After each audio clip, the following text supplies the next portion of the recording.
Well, hi, friends, and good evening here from Finland. This is the 13th of October, just have to check.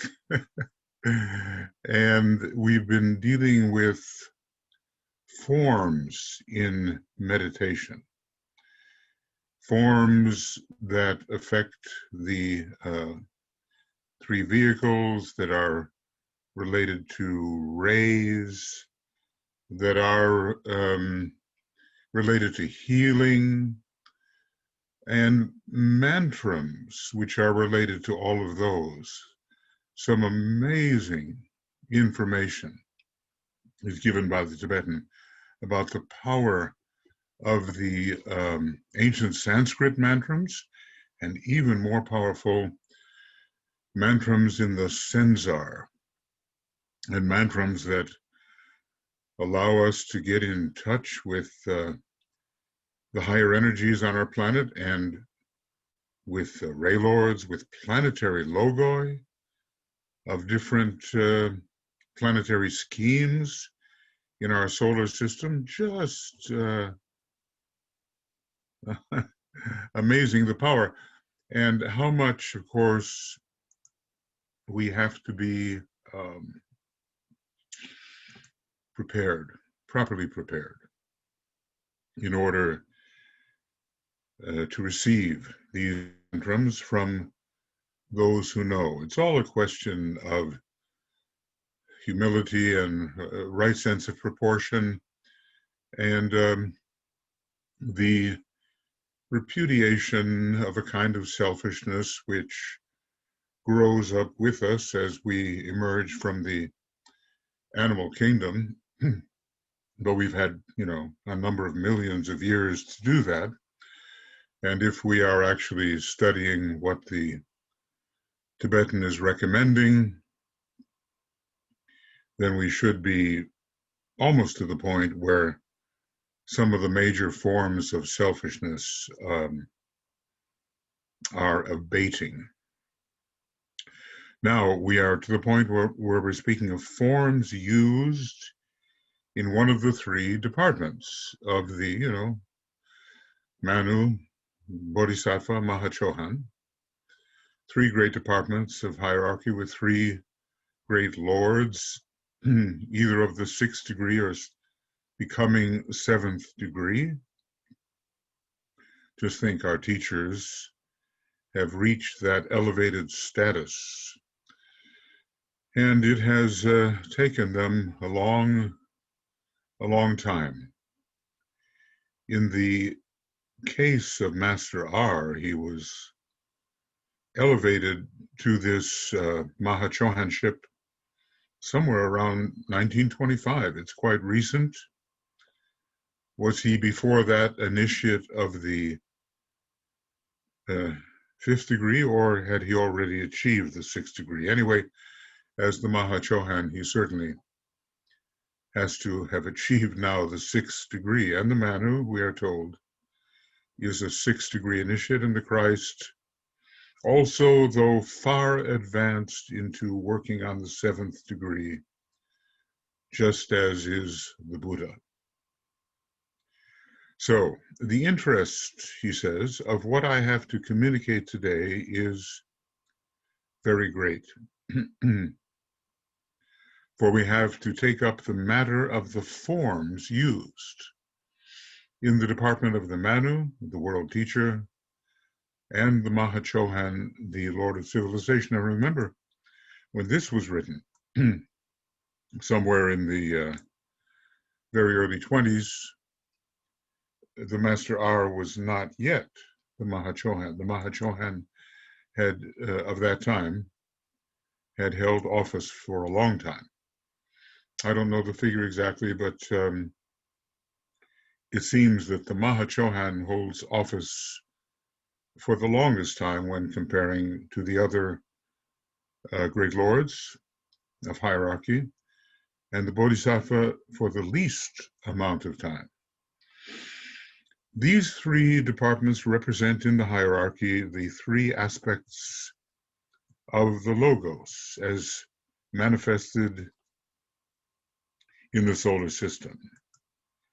The aspect of will or power, the aspect of love, wisdom, which is the basic aspect of the system, the great synthetic indigo ray in this second ray solar system, also a second ray personality at this time, and the aspect of activity or intelligence, adaptation, creative intelligence, abstraction. It's called by many names, abstract mind.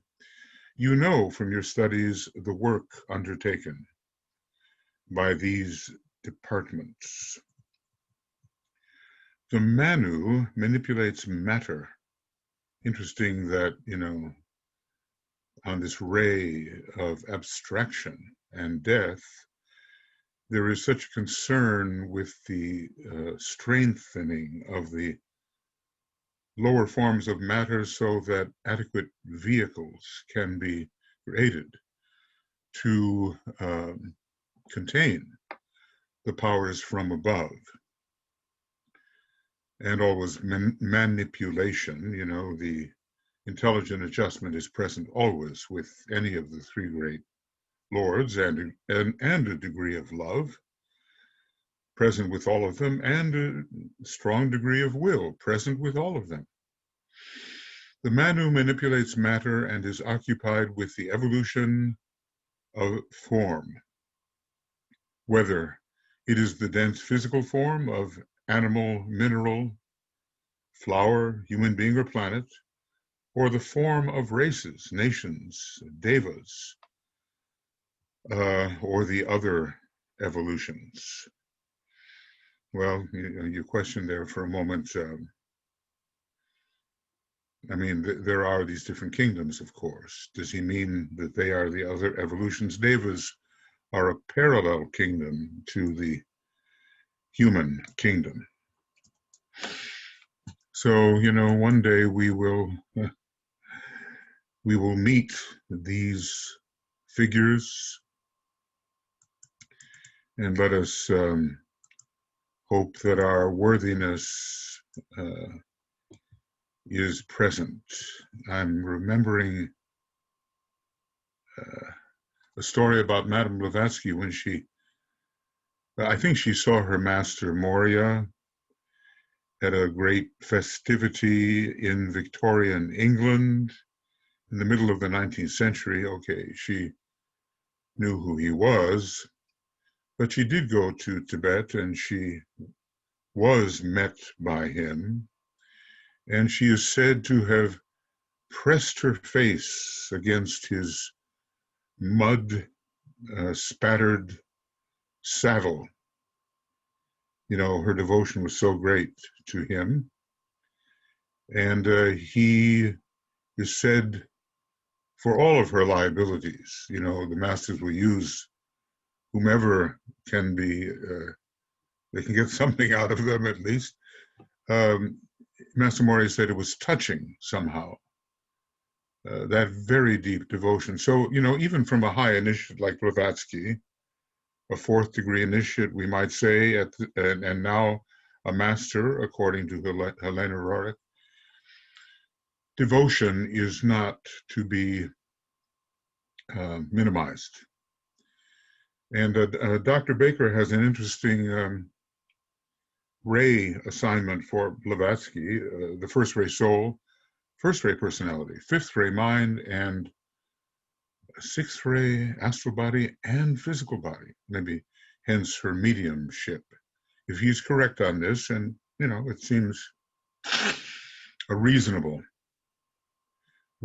assignment.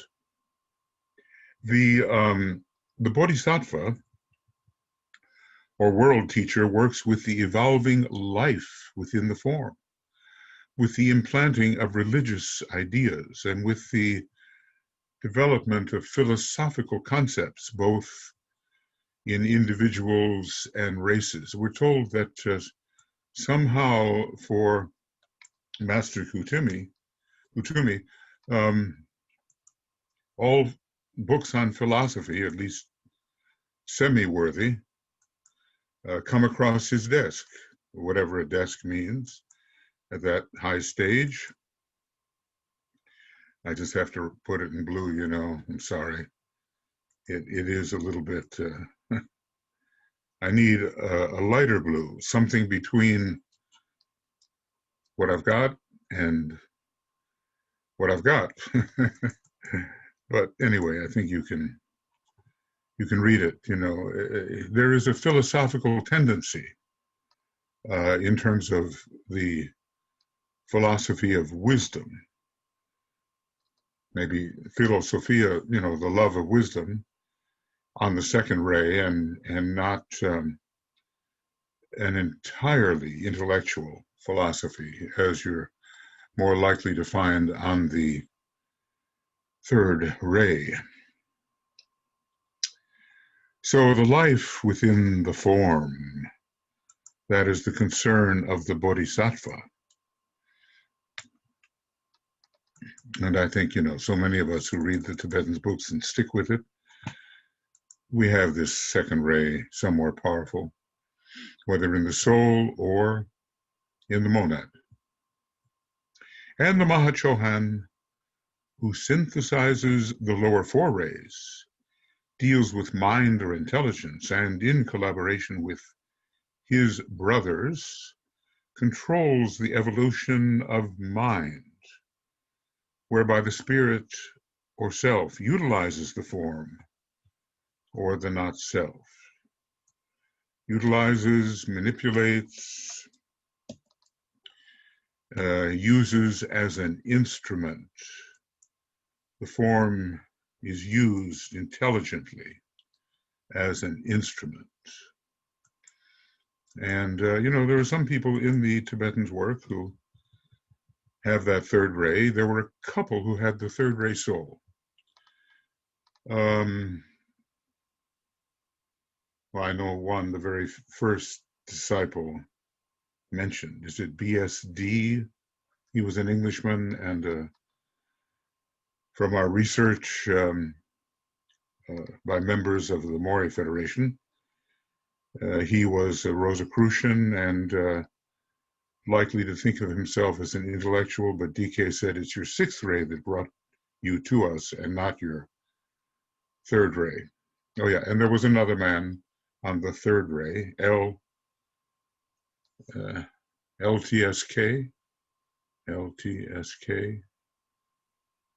who suffered much from glamour, but he was on his way and had made sacrifices of a financial kind so that the Alice Bailey books could be published. And maybe he was a bit of a fanatic. Interesting that both BSD, am I correct in that he was, you know, the first one mentioned or written about in Dinah 2 because his last name was Adams, so they took it in alphabetical order.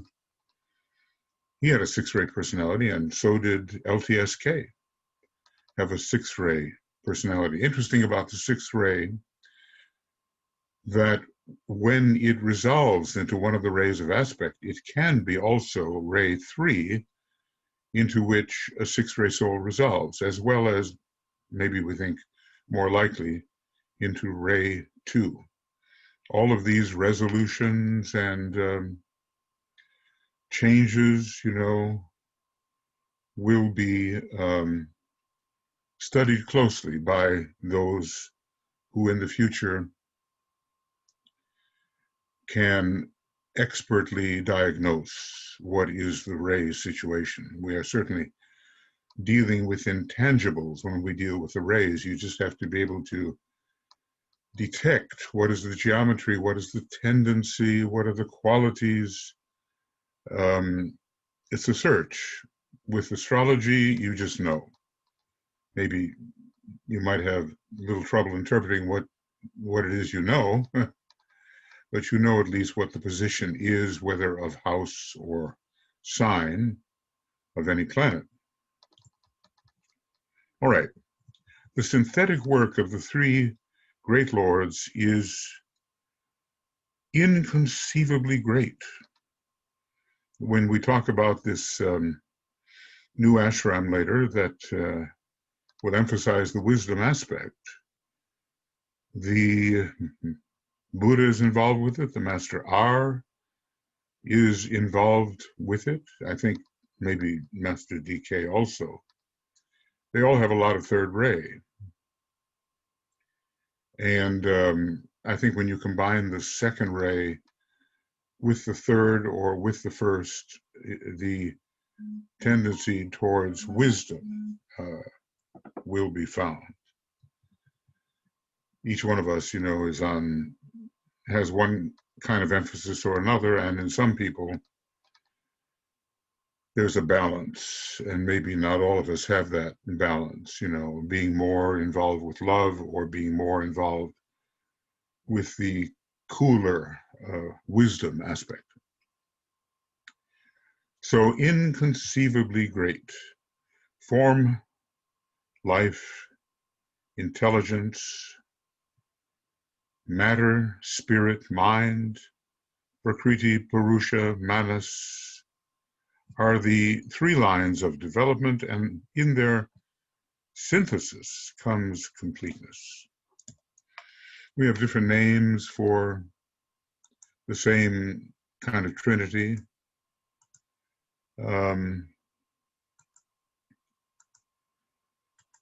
Well, obviously, with form, the second ray is the form builder. Life is connected with the will and with the deepest internality and intelligence, with the third aspect that manipulates form for the purpose that life demonstrates or demands. Again, this one's maybe not so easy, but the spirit is of the first aspect.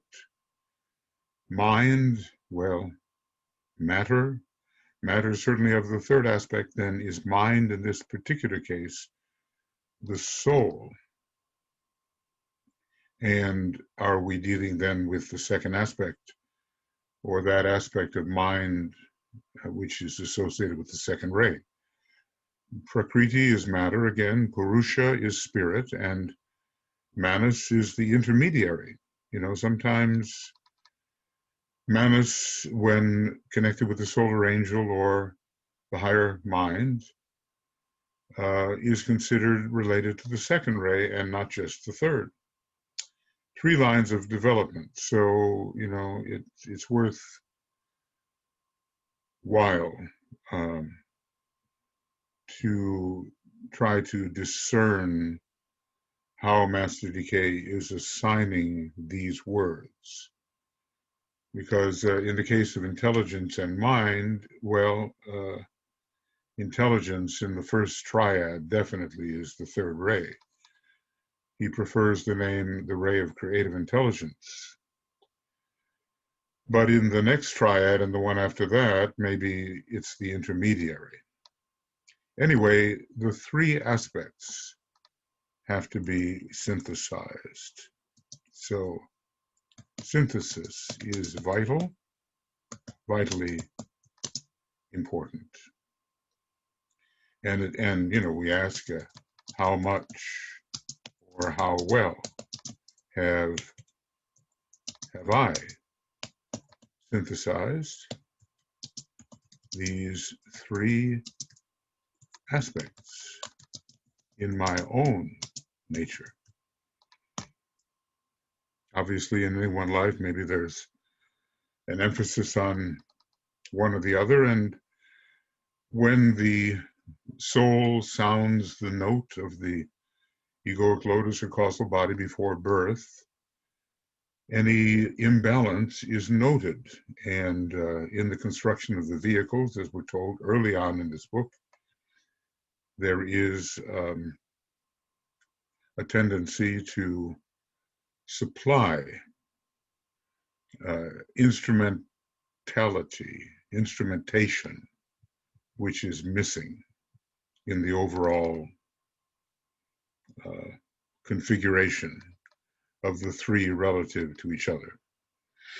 Each of these three lines works through formulas or through set forms which by graded steps put the man who employs the form in touch with the particular line of evolution represented by the head of that line.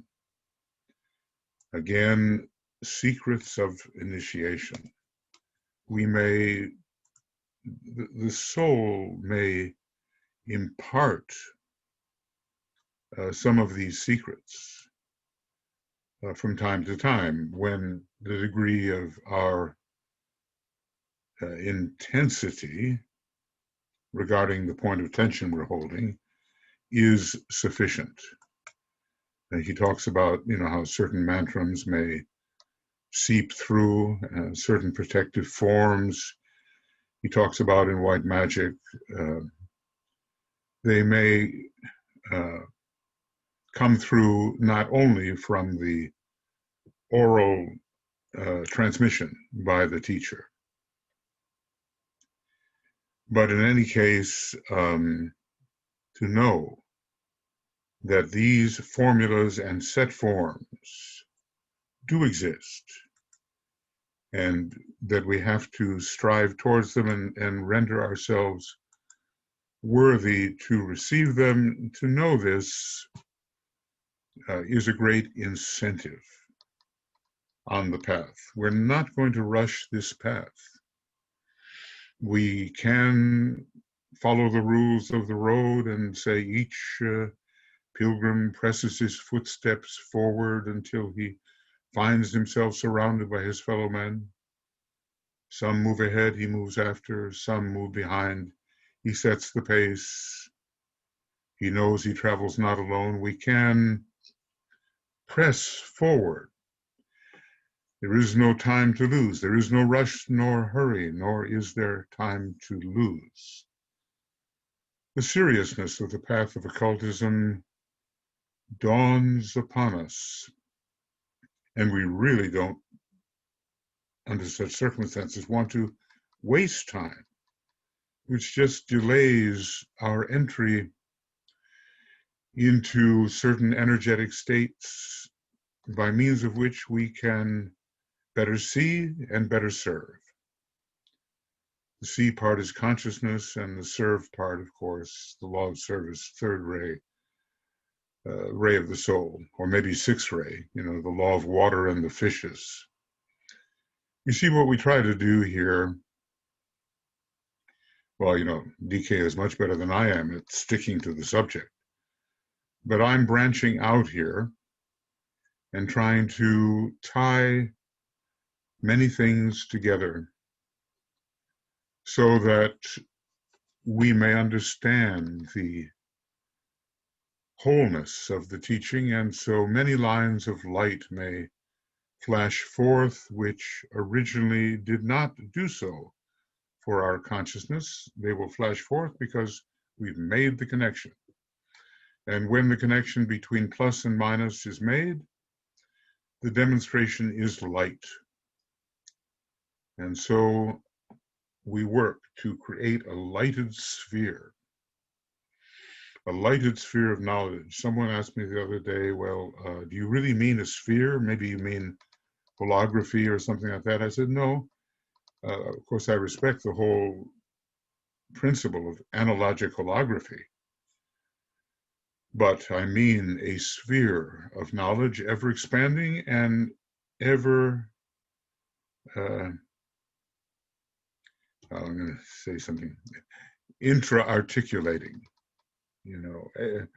ever emerging with greater lighted detail, or the elements within it being elements that help us achieve greater light in this ever-expanding sphere until the sphere embraces the entire universe.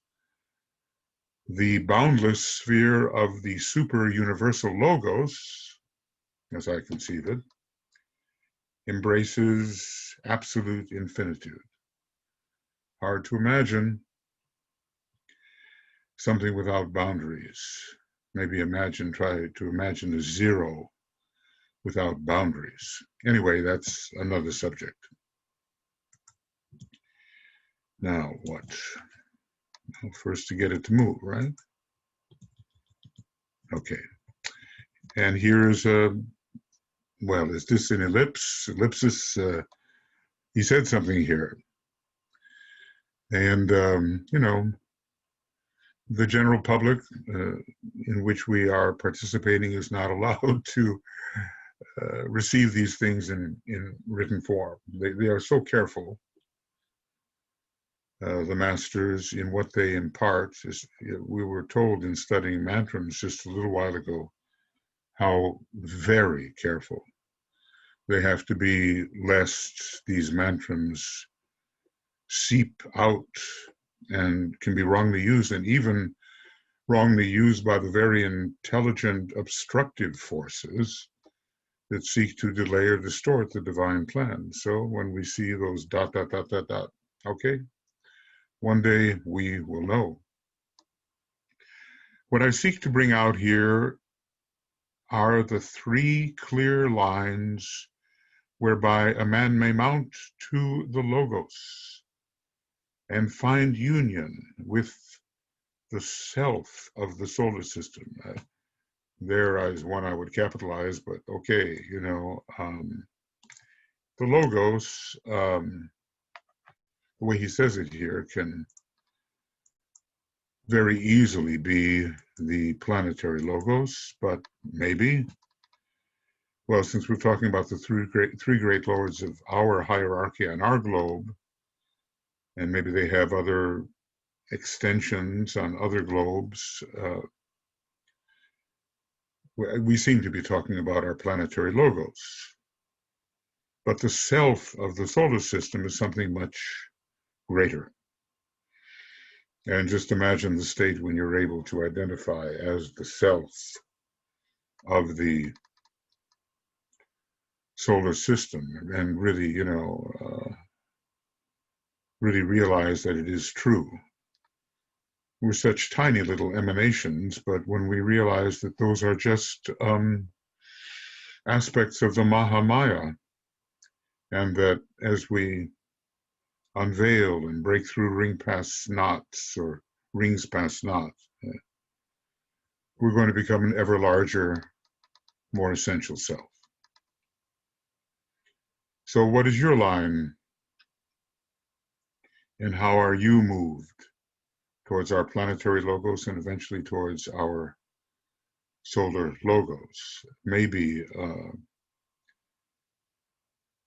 the three sub-solar logoi, Father, Son, Holy Spirit, on the logoic plane, will give us the hint. There are 7 monadic types and 3 liberated monadic types, liberated from the monadic vehicle. What does it mean to be liberated from a vehicle? It means, you know, when you perceive, you are no longer blocked in your perception by the limitations of the vehicle in which your consciousness finds itself. He can mount by the line of the Manu, says the Tibetan. He can attain through the line of the Bodhisattva, or he can reach his goal via the path of the Mahachohan. Usually, you know, the students of the blue books are going along the Bodhisattvic line somehow. If their soul ray is the first, they still may be a second ray monad. And if their soul ray is the third, they may still be a second ray monad. Or, you know, the soul ray itself can be the second, and they may mount accordingly. But don't take my word for it. You know, you have to discover for yourself what is your resonant way of mounting to ever higher points of tension. Nobody except the master can tell you, and he would be well advised to let you try to figure it out for yourself at first, which is what he did. You know, First of all, when people applied to be in his group or groups, he had them estimate their rays. Then a bit later, he corrected those estimations for the soul and personality ray. And he let them still continue to ponder on what might be the rays of their vehicles: mind, emotions, body, etheric, physical. And then he straightened that out too. But he always gave them a chance to think first, because then you see what made it possible for you to be accurate, or what it might have been that misled you. I mean, a very, very strong ray from the past can seem current, whereas the current ray may be, because not yet much developed, weaker than the momentum and the presence of a ray from the past. So that is, this business of the rays is,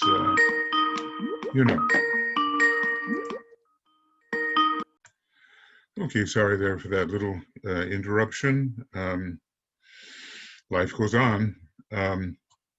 Anyway, a person can mount, and this is the whole thing, mount, achieving the mountain top, the 3rd degree, and going on to other mountains by the line of the Manu, Bodhisattva, or Mahachohan, and which is yours. And how do you know? What is it within you that makes you convinced that it is so? And where does that ray line come from? Does it come from your soul, which is the most obvious and immediate possibility? Or actually, is it a monadic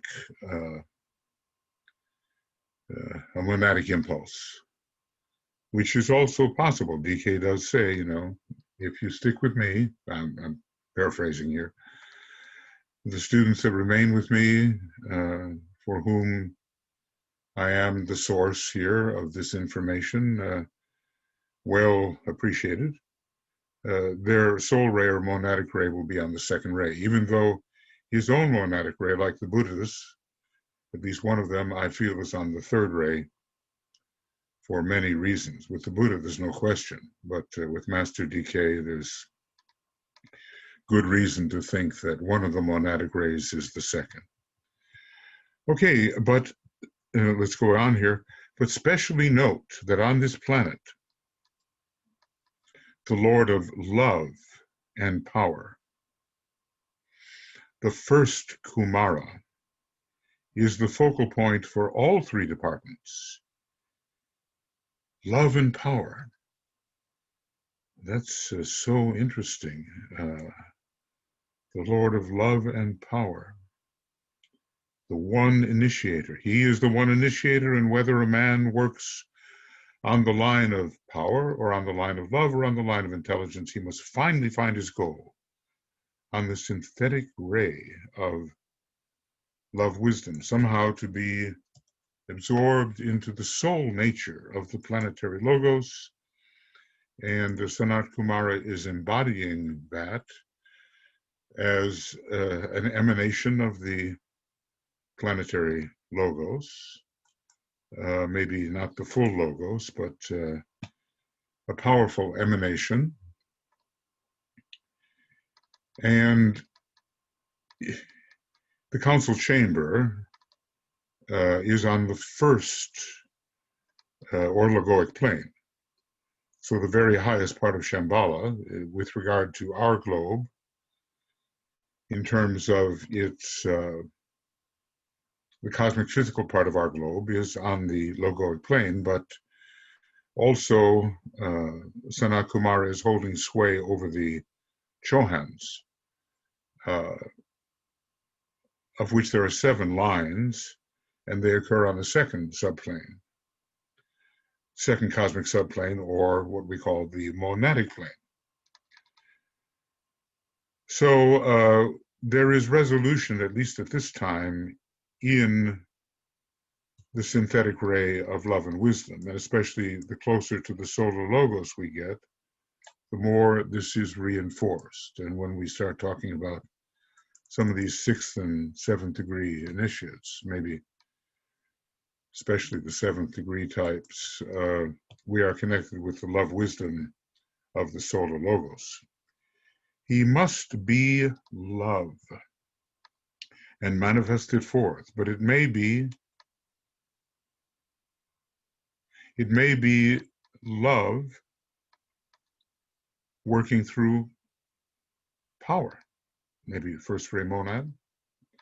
It may be love in harmony, or love working through knowledge, through ceremonial or devotion, or it may be just pure love and wisdom blending with the others. Maybe that would be a second ray monad and a second ray soul, such as I suspect Roberto Assagioli is. Maybe Alice Bailey too. Love was the source, love the goal, love the method of attainment. Whoa, powerful, powerful, powerful. You know, you get arrested. You stop in your tracks when you read some of these wonderfully eloquent summaries the Tibetan gives us. But he must be love. So now in the next solar system, since we're not yet a sacred planet, the first ray is occultly non-effective, the first ray monad. But then if it's true of planetary logo as it is of humanity, I believe it's true that there's the choice of 7 monadic rays and then of 3 liberated monadic rays. Maybe it's that way for planetary logo. A choice of 7 monadic rays, or again of 3, which somehow are connected with the solar logos. You know, maybe I don't want to ever get lost here, but it's really easy to do. I'll try to find, yeah, right here.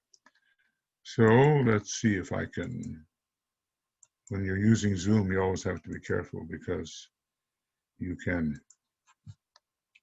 talk about one thing and then have it lost. Well, here are planetary logo 7 below 3, 3 above 7. And when you look at monadic types, well, here, you know, we have 7 possible types, but really the little green triangle is monadically what we're interested in.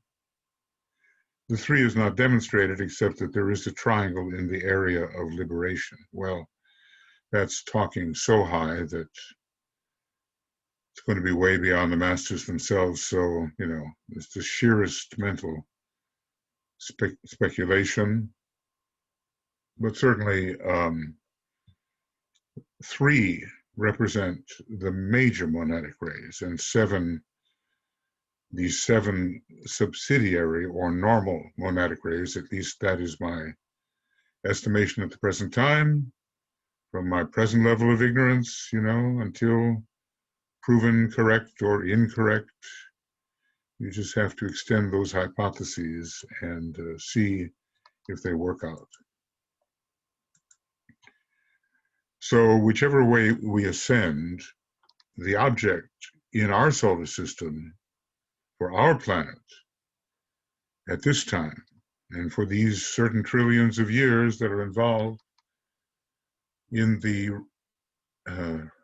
remainder of the manifestational period of our planetary logos, it's not going to last the whole time, the objective is love. Or maybe we have to call it love wisdom, love demonstrating through light, a sacred lighted sphere. So we're on our way not to the personality demonstration of our planetary logos, but to its soul demonstration, which will be reinforced by the second ray soul now increasing the operative of the solar logos. Okay, so what was that all about? That was forms used in one of the three departments, and it really helps to know which department we are connected with and where the source of that stream is coming from. And now all of this is part of the section called Form in Meditation. And we have so far visual forms and geometrical forms. We have mantric forms. We have formulas, set forms, things that just have to be known with exactitude. Now the next one is the 3 lines of approach. Well, in a way, we've just kind of studied that. It is a joy to do the Master's work, says Master M. Well, studying is part of it. I have to admit, I'm biased towards the study part. Learning to be more balanced in meditation and just serving as I can. We all have our emphasis. The 3 lines of approach from 100 years ago. As you will note, in continuation of that which we studied yesterday, there are 3 direct lines of contact between the higher and the lower, all finding their focal point through the same initiator, and all at the same time quite distinct in their method of approach. There are the rewards of study. If the wages of sin is death, then the wages of careful, prolonged, continuous study is illumination. And of course, by death, I mean the death of consciousness. All of this is serious business at long last. And there comes a time in our life when we realize it. If this is borne in mind, it will be apparent that each provides for the man whose egoic note is one of the 3. So, note is the egoic note that is initially responsible for the method of approach, even building the antikarana. When you use one of those words of power, like I assert the fact, or I see the greatest light, or purpose itself am I, etc., you use it on the note or the color or the ray of your causal body, egoic lotus, of your ego. And, in occultism, the word ego just does not mean what it usually means. To the normal psychologist, we have to specify, like the lower ego, i.e. the personality, when we want the word egoic to mean something lower. Otherwise, it does mean the consciousness within the causal body, egoic lotus, on the higher mental plane, especially subplanes 2 and 3. So it will be apparent that each of these lines of approach provides for the man whose egoic note is one of the three, or a department of the third, 4, 5, 6, 7, the line of least resistance and the path whereby he may most easily approach the ultimate, whatever that ultimate really is. For us, relatively speaking, it's got to be the planetary logos or even the solar logos. And note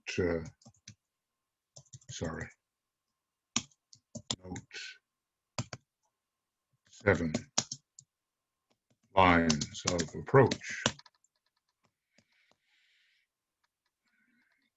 Always there are, under the 3, the 4.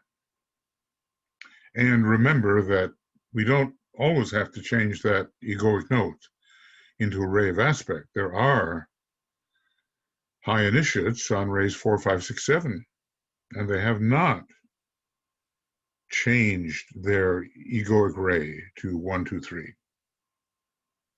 He discusses that, that, for instance, there are ray 4 souls that have become ray 2, but there are also ray 4 souls that just remain on the 4th ray.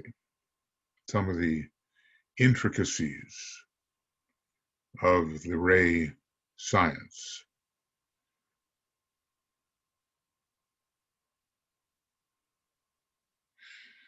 Okay. It is fundamentally a matter of dealing with various states of consciousness, and here it is that the great ones so powerfully assist the student. And if we could just be humble enough with a sense of adjusted right proportion to realize how much we stand in debt to the great ones and how much they have to offer. And as Master Moria says, why do you insist on your own way when it fails and ours succeed? It doesn't mean we can't be original, etc. But when we find advice, suggestions, even sometimes like commands from Master M, and we don't obey, we refuse to obey at our peril, or at least we invoke retardation, which none of us really wants. Through meditation adjusted to the desired line, the student can control step by step the various immediate states that lie between him and his goal. He rises by means of various focal points of force. Let's call them, in a way, points of tension, but also rises through the cultivation of the different chakras and their opening.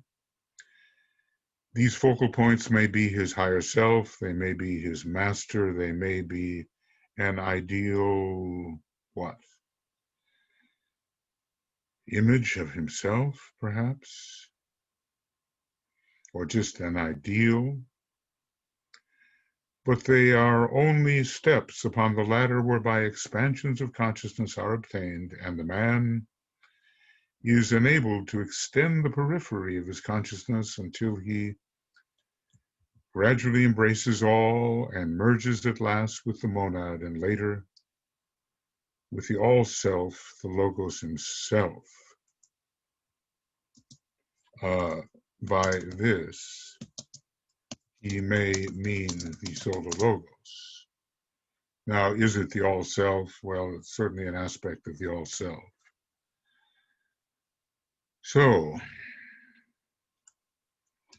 it's a science, isn't it? And of course, as we get better at understanding the science, we can wield it as if it were an art form. It's like a science is an art when it is intuitively wielded, when the knowledge is intuitively wielded. But that comes with familiarity and right application and will to serve. Practice makes perfect, and we just get better at what we do as we practice. We make our mistakes, we correct our mistakes, we try again, we keep on correcting until our knowledge turns into an art. An art is not necessarily something less than a science. It's maybe an infallible intuitive application of the knowledge that the science reveals.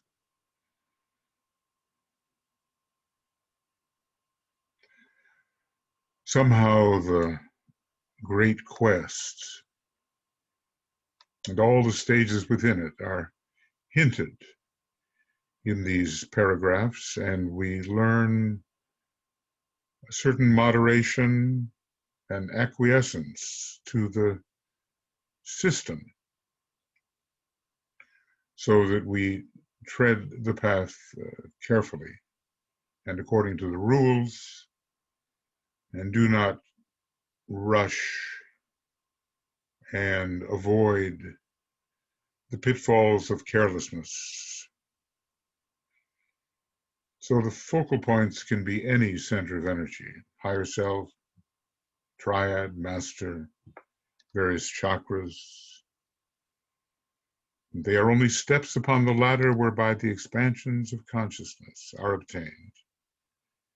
And the man is enabled to extend the periphery. There's Jupiter extending the periphery of his consciousness until he gradually embraces all. Now, admittedly, that's a very second-ray approach.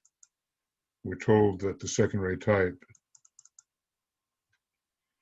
destroys the causal body through ever greater inclusiveness until he includes the entire entourage, as the Tibetan says. Everything around him, nothing's left out.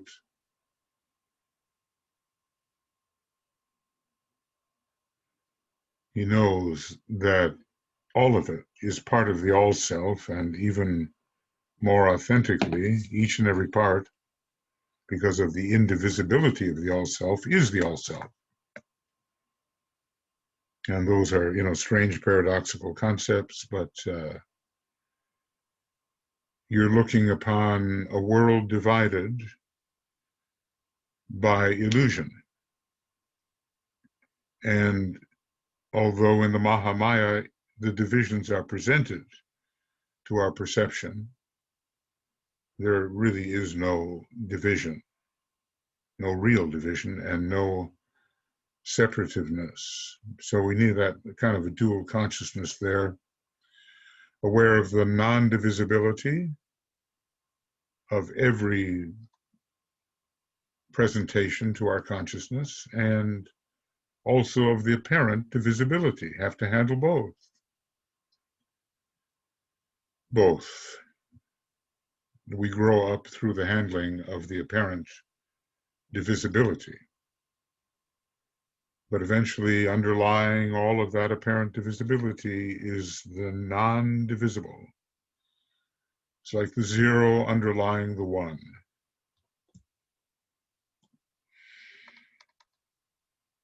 As in the case with Blavatsky, we never know quite the scope that the Tibetan is indicating. Usually the all-self would be the universal self, the grand entirety in a universe. But here he puts a boundary on it and says, well, we're dealing with the logos. For practical purposes, the all-self. For the sake of clarity, the Tibetan goes on, and in order to satisfy the craving of the concrete mind for differentiation. Feels like I've just been dealing with that subject. These three departments are pictured as distinct and separated from the other, though having their points of contact. In reality, apart from the illusion that the mind always sets up through its native tendency towards perceived divisibility, the three are one, and the seven are but blended parts of one synthetic whole. They all interface and intermingle. Interesting, though, about the concrete mind's craving for differentiation. Think about that. You know, people caught in revelatory yet intellectual illusion, proud of it for several lives, having abandoned the strictly emotional devotional approach, but it's a trap too. The mind slays the real because the real is non-divisible. But from another point of view, the mind can reveal the real and show where the illusions, the misinterpretations occur. The illusion that the mind always sets up. There's something to think about. Lest we become too enamored of the mind, especially the dividing mind. Somewhere through the heart, you can look at anything, hear anything, and know it's all the same thing. As it's said in the divine Pimander, the only one thing.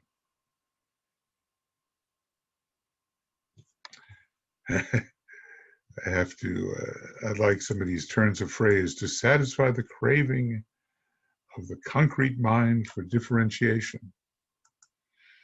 You ever wonder why everything has to be so divided and subdivided? But of course, when we study the Mahamaya, we've got to do that. Otherwise, we're not going to learn exactly about the interactions within the Mahamaya. By Mahamaya, I basically mean the universe and all its apparent differentiations, any universe. So much of this is predicated upon the ongoingness of the great breath. From the stanzas of Jian, and maybe this came, from the libraries of Shambhala. I wonder how much a library card costs. Maybe everything, at least in terms of the personality.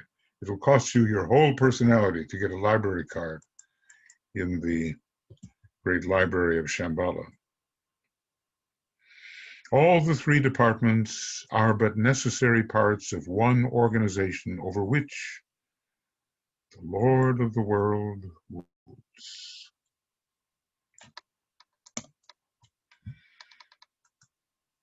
So we see differentiation and we see the synthesis of it.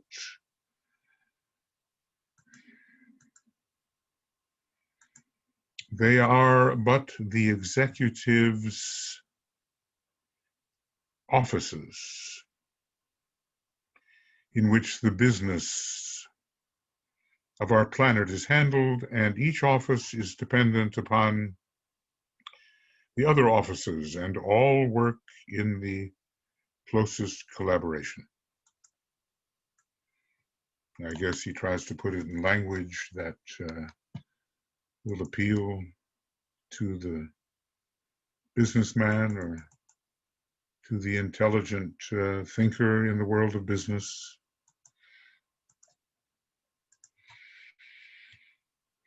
But it's nice to know how things are organized, even though the things that are organized aren't real in the ultimate sense. But we have to know how things are organized, otherwise, why call the hierarchy the society of organized and illumined minds? Notice the mental emphasis, the emphasis on light, and the emphasis on organization.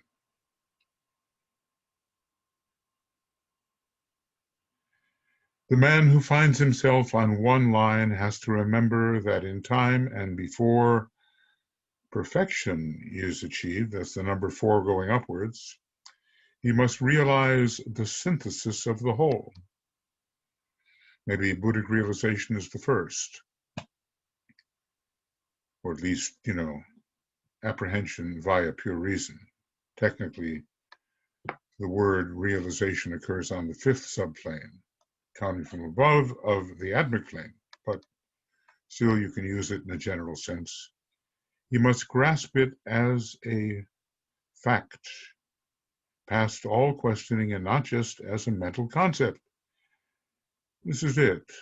I assert the fact, I see the fact presents itself to me as real, not just I spout the word. And in his meditation, there will eventually come a point when this realization of the essential unity will be his, and he will know himself as a fragment of the vaster whole. And I might say yet another step. He will know himself as the whole within every fragment. And he will know himself to be every fragment and the whole simultaneously.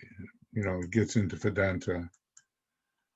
Maybe it goes too far to be practical for most. But it does stimulate that heart apprehension of infuseception, I call it,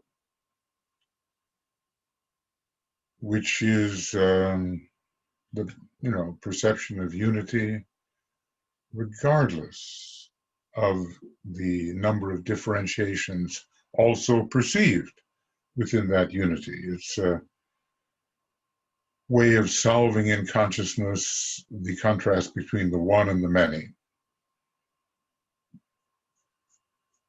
And there's a lot of the third ray and second ray in that solution.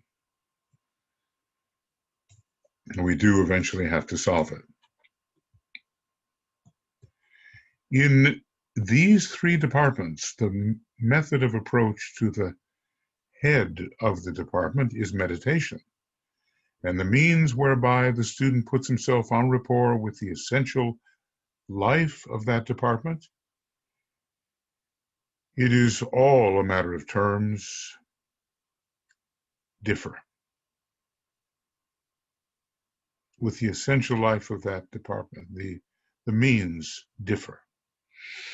A line within the form manifests as a result of meditation in 3 different ways.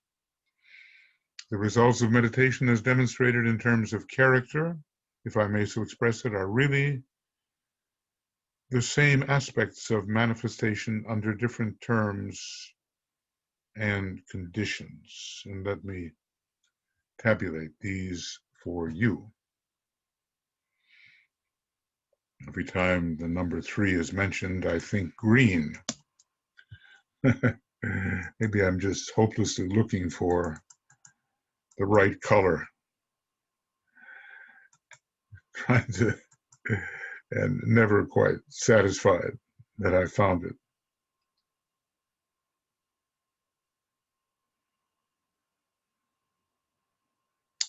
So the means differ. And we just have to be rock solid sure of the means we're going to use. Exactitude of knowledge is needed. Even though one realizes that the knowledge is only relative and basically Mahachohan. And how do we approach meditation? The possibilities inherent in meditation are seldom fully realized, but okay. Eventually, we realize we have a great instrument at our disposal, and we cultivate it. It's not just, close your eyes and drift off or, get a nice feeling or whatever. It's very exacting, the real meditation we're talking about here. And certain forms have to be used to make certain contacts. And I'll just put that in. Certain forms have to be used to make reliably certain contacts. Now, sometimes contacts just come out of the blue, but we want to make of this a science so that when we are entitled to set up some kind of rapport or even request, we use the right means, reliably, efficiently. All right, so if I may so express it, we have the same aspects of manifestation under different terms or conditions. Let's see here. The results of meditation as demonstrated in terms of character, if I may so express it, are really the same aspects of manifestation under different terms or conditions. When we get used to the relativity of the word and of speech, we will not make differentiations which prevent synthesis. There is such a thing as an articulated synthesis. It all is distinct and yet it's all together. And there is such a thing as a kind of a differentiation which stands as a wall, or many walls, against the possibility of perceiving synthesis and perceiving oneself as the synthesis. In the differentiation between the words as and with, there's quite a distinction. Now let me just see, I've been doing this without a microphone. Hello, test, test. All right, I think that will work. Fortunately, I do have a microphone on the computer. And sometimes I just, I've been wearing this headset for no good reason, because the microphone hasn't been plugged in. But there's so many things to remember at an advanced age. All right. So let me tabulate them for you. The same aspects of manifestation under different terms or conditions. The line of the Manu, force, strength, power to rule. I think you've seen a very good example of that in the behavior of Nelson Mandela, chastened by 27, 28 years of incarceration. And extraordinary how he emerged. You see it in the line of Lincoln, you see it FDR, you see it in Churchill, all different characters, maybe some different rays, but the first ray line is the line of the Manu. They are heads of state and successful ones. Ataturk also. Force, strength, power to rule. They don't have to be dictators. They don't have to abuse their power.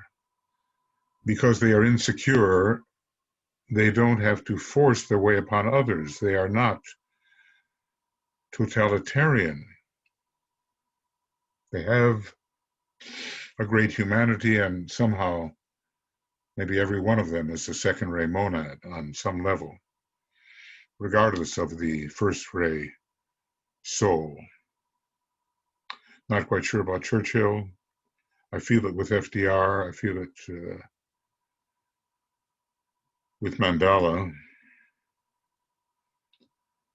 well, clarification along those lines will come. The line of the Bodhisattva.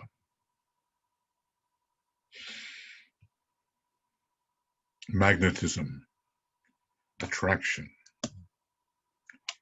healing. The Christ, the great exemplar of this.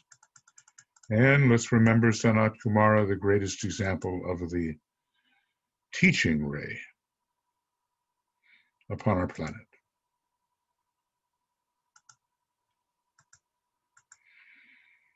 The line of the Mahachohan, electricity in its three aspects, synthesis in its articulated aspect, and organization. So I want to say synthesis, articulated or differentiated. Articulated, come on now.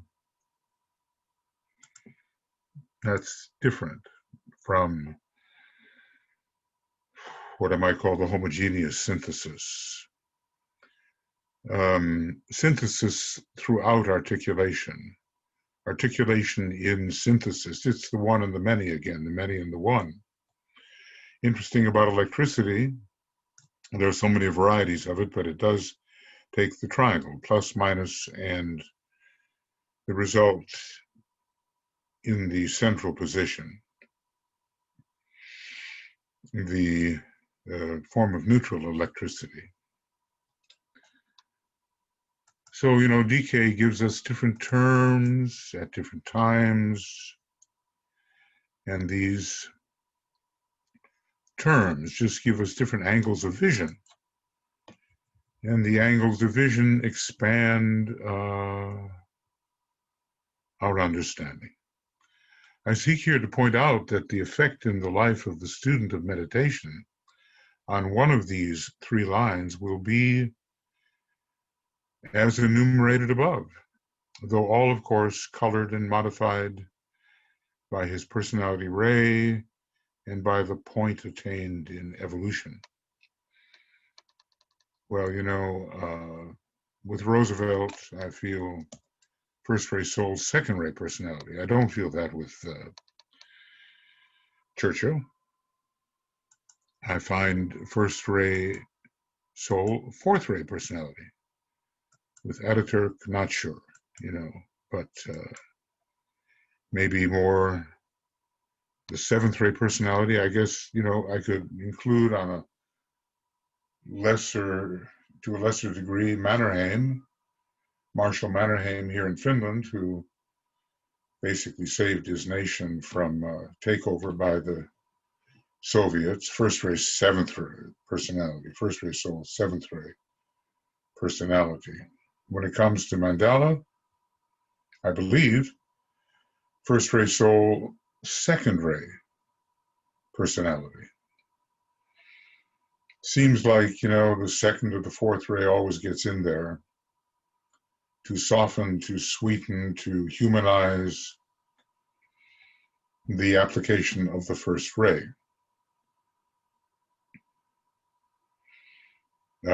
Churchill had a powerful, I think, fourth ray personality. I made a mistake. I crossed over Hitler and Churchill, the opponents, in my book, and I said Hitler, fourth ray personality, but I think fourth ray mind and sixth ray personality with his first ray soul, sixth ray personality. With Churchill, because he was such a great orator and born in Sagittarius, I know sixth ray was important, but I don't think it was his. It's got to be his, astral body, but not his personality. I think that's fourth ray. Napoleon had the first ray and the fourth ray together. And I think in an earlier demonstration, Alexander the Great, whatever he turns into, had the first ray and the fourth ray again. First ray soul, fourth ray personality. And you get some, and Patton, well, I think the same. first-rate soul, maybe fourth-rate personality. It makes tremendous warriors, you know. And in terms of the really popular leader, the first and second rays together can account for that. Little, you know, side journey, but that's how it goes with me these days. If you will study the three words applied to the three lines, you will find it very illuminating. I seek not to enlarge the mental body, but to train the intuition, illumination, as the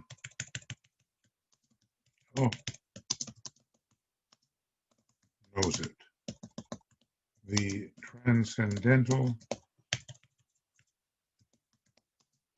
mind. Maybe that's the mind you get when you lose all your teeth. Anyway, this is interesting. It's not for the cultivation of the mental body. There's plenty of that in the teaching, but for his closer students to really train the intuition. You study the three words: force, strength, power to rule; magnetism, attraction, healing; electricity, synthesis, organization.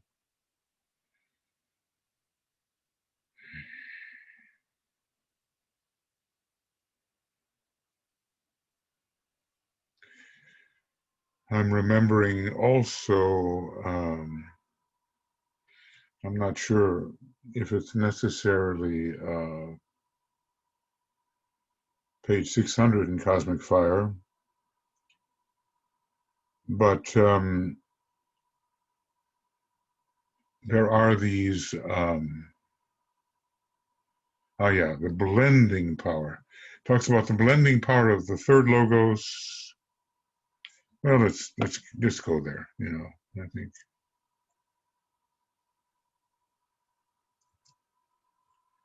That'd be the way to do it. And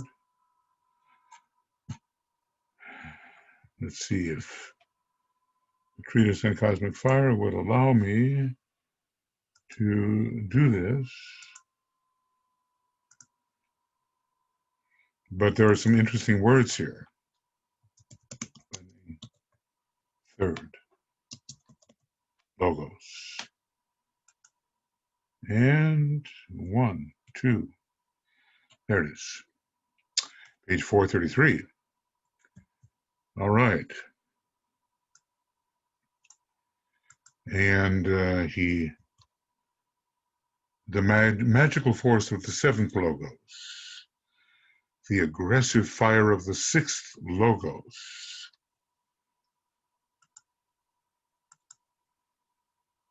Yeah? Let me, so you can see it. Magical, aggressive, the illuminating light of the fifth logos, the harmonizing life of the fourth logos, the blending power of the third logos, the unifying heat of the second logos, the dynamic electricity of the first logos. Very illuminating page 433 of a treatise on cosmic fire.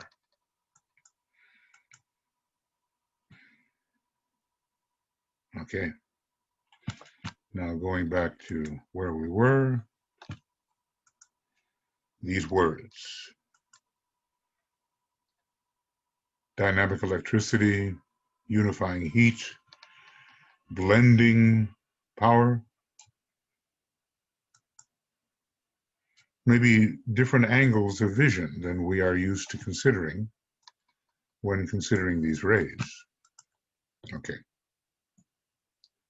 And let's make sure that we are, yes, we are. That's the one disadvantage of using Zoom. You know, it has many advantages, but you have to make sure that the page you're talking about is up and visible. And with GoToMeeting, it's just there, whatever's on your screen. So we have to study the 3 words, but I want to add to it, I want to add dynamic electricity. I want to add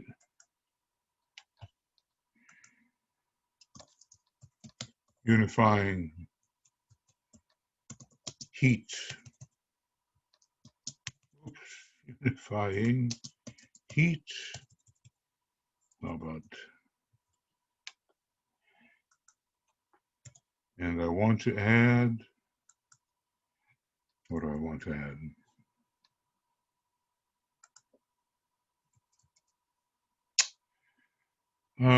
Blending power. I want to add blending power. How can you benefit, you know, by learning these words? Just they provide different angles of understanding. That's the thing about the 3rd ray. You know, you can look at things from every point on the sphere, and the vision of what you see will be different. And then in all those points simultaneously, you will get a completed point of view, and you will be the all-seeing eye. Maybe you have to be within the thing you're looking at to be the all-seeing eye in the understanding of any energy center. All right, now I just have to check. Yes, we're okay. So these words demonstrate the law as working through the 3 groups and working out into active expression in the 3 worlds of the due following of the desired line.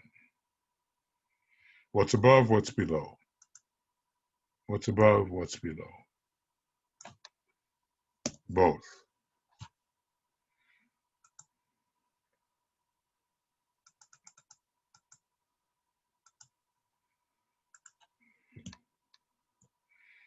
Each has its specific forms whereby those results are achieved. And the time is coming when the rudiments of these forms, the first fundamental formulas, you know, how complex and variegated it is, will be given to students deemed ready, who have done the necessary preliminary work.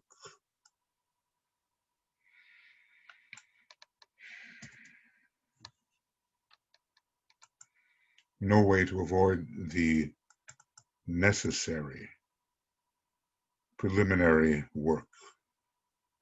No way.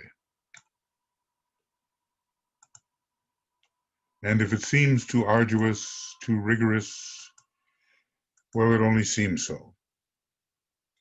Because as DK says rather dryly, the rewards of, well, you know, occultism, mastering the ageless wisdom, are adequate. When, you know, we as aspiring students think they're just fantastic. But DK, it's a little tongue-in-cheek there. Adequate to the effort spent. So all of this is trying to help us understand along which line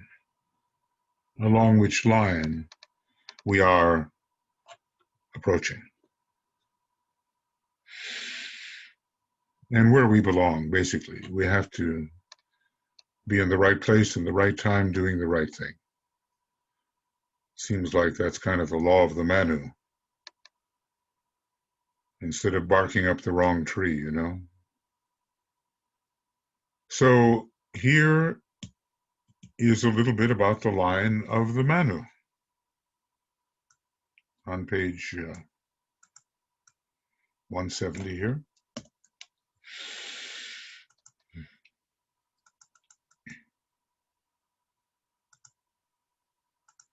We might here somewhat indicate the approximate method and lay down certain rules which will serve to elucidate when the time comes. This teacher is preparing the way for the future when further revelation will be given. He's doing that with a treatise on white magic.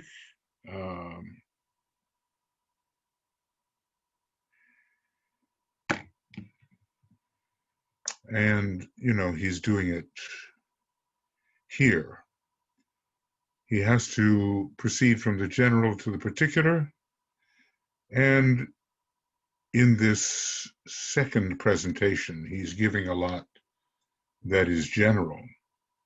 And maybe in this set of bridging treatises, he will simply continue to give what is general compared to the orally transmitted details.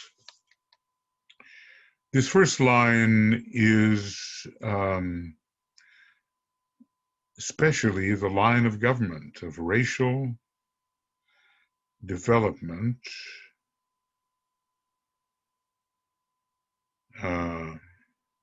maybe no comma needs to be there, of working in and with the matter of all forms, on all planes in human evolution. It is, as I have said before, you know, in discipleship, rather in the destiny of the nations, it is occultism. The occultist, the first ray line, the line of the occultist.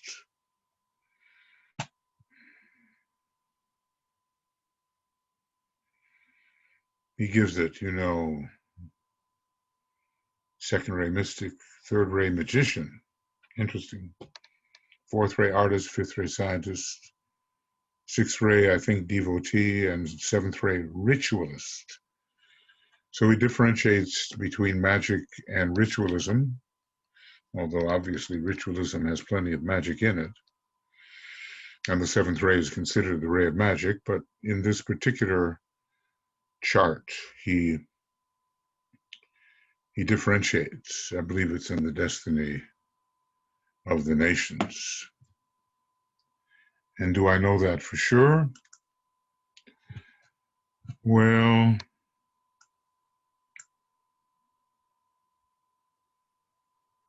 I think so, but it may not be easy to reach. It may not be easy to find. Let's see.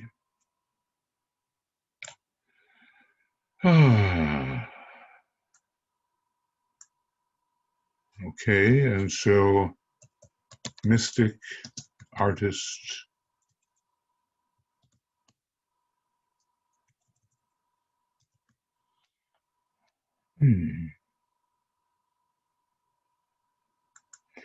It's not going to get me what I want.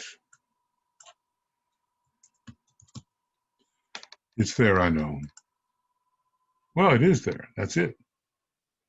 All right, let me show it to you. The page 145, Ray 1, force, energy, action, the occultist.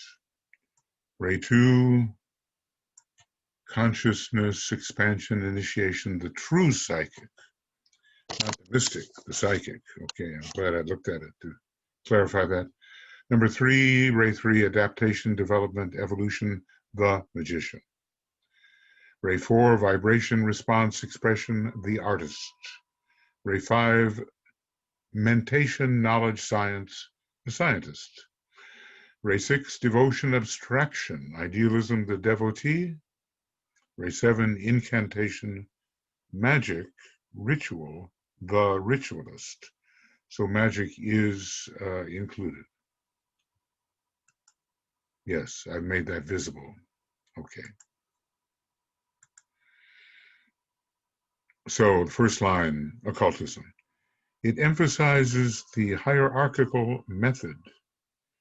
It embodies the divine autocracy, which is not, the same as being a selfish autocrat, as we have appearing these days on the world stage. Not the same as the selfish autocrat. And it is the line whereby our Solar Logos imposes his will on men,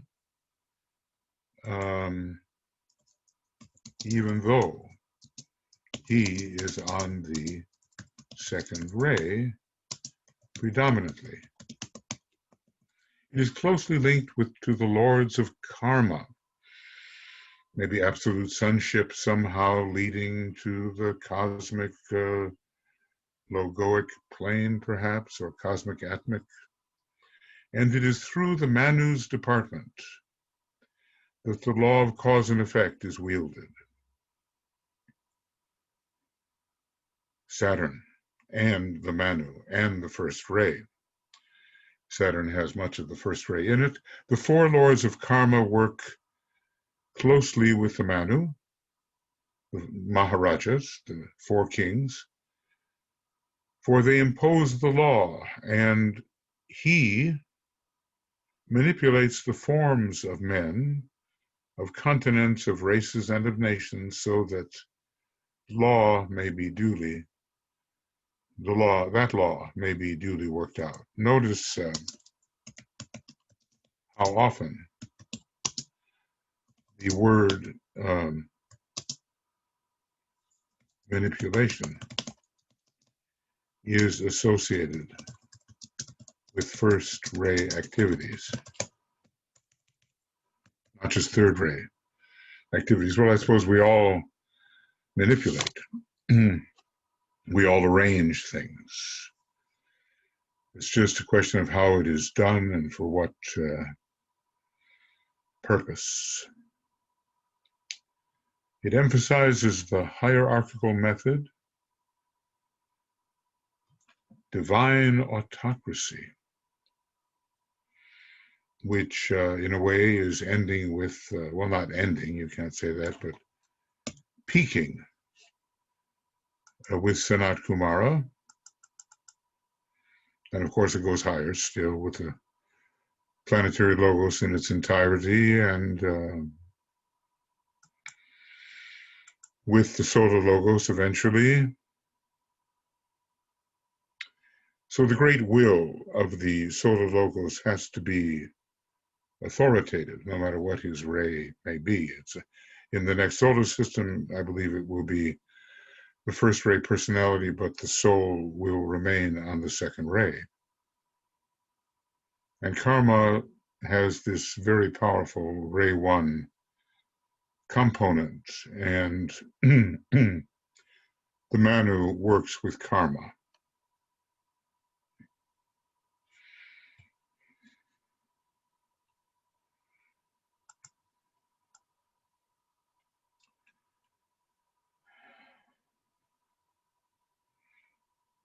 Okay. He's going to try, maybe we've been reading a lot in the books, and, this seems like old hat, but we have to be careful about that old hat, because it may mean that we've had too superficial an approach to what has been written. In fact, that we have not paid attention when the Tibetan said, read my words more carefully. The man, therefore, who attempts through meditation, again, a reminder, okay.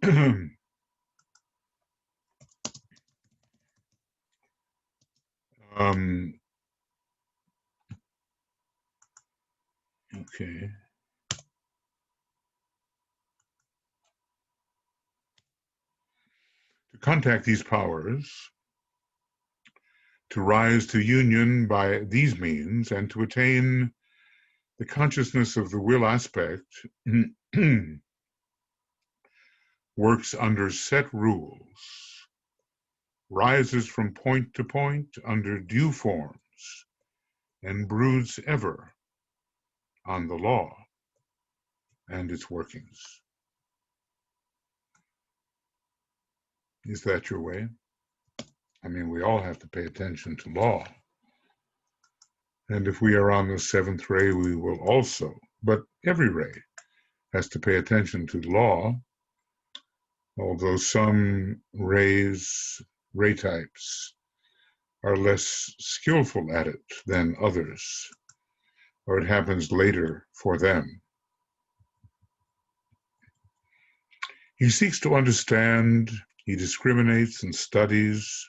Note, he studies. He is occupied with the concrete and its place in the divine plan. He admits the fact of the indwelling life, but concentrates primarily on the method and form of manifestation. So clear, isn't it, what he's saying here? The basic rules of expression and of government occupy his attention, and by studying the rules and laws and by seeking to comprehend, he necessarily contacts the ruler. And I suppose monad or Kumara, from stage to stage he rises, from the ruler of the microcosm in the three worlds to the group egoic and its focal point, a master. From the ruler of the group, he rises to the Manu, the ruler of the department wherein he has his place. Thence to the ruler of the world, later, notice, to the planetary logos. Herein, wow, a really important differentiation.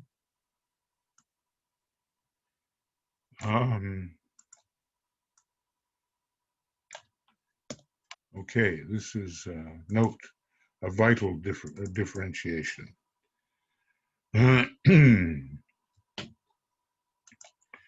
And here we have, let's put it in, a vital between the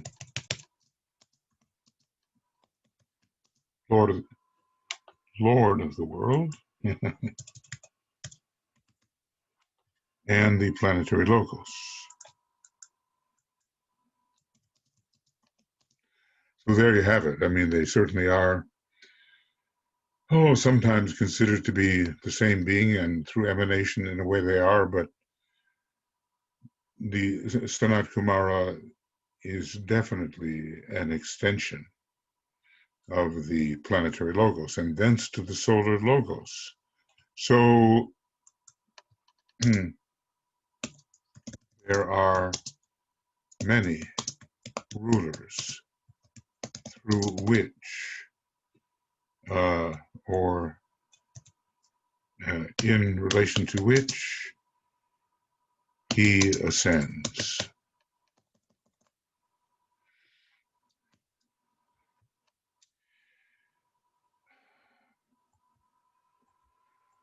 You know, and you can tell here, well,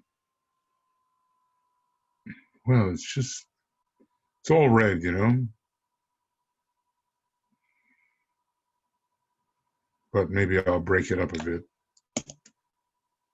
He seeks to understand, he discriminates and studies, you know, third ray and second ray he uses, of course. And Foster Bailey, on the first ray, he did plenty of studying, that's for sure. He admits the fact of the indwelling life, but concentrates primarily on its method and form. So here I'll use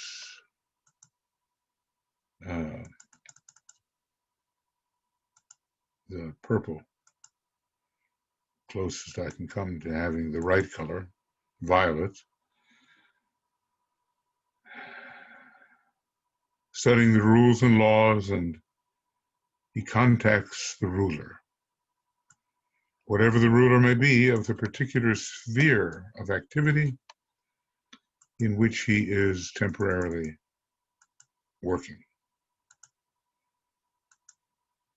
It's good, isn't it, to see something a little more detailed about how these types work. Then we have the line of the Bodhisattva, how they ascend, how they, a little more detail on how they ascend. Because one day ascension will be ours, we too will ascend. Okay, now let's look at the line of the Bodhisattva.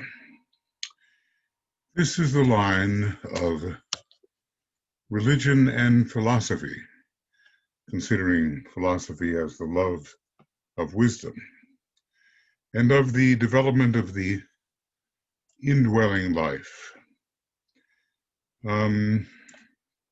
Gosh, do I dare put this in blue? If I just had something between this blue and this blue, if you can see these, but I don't. Anyway, it deals with consciousness.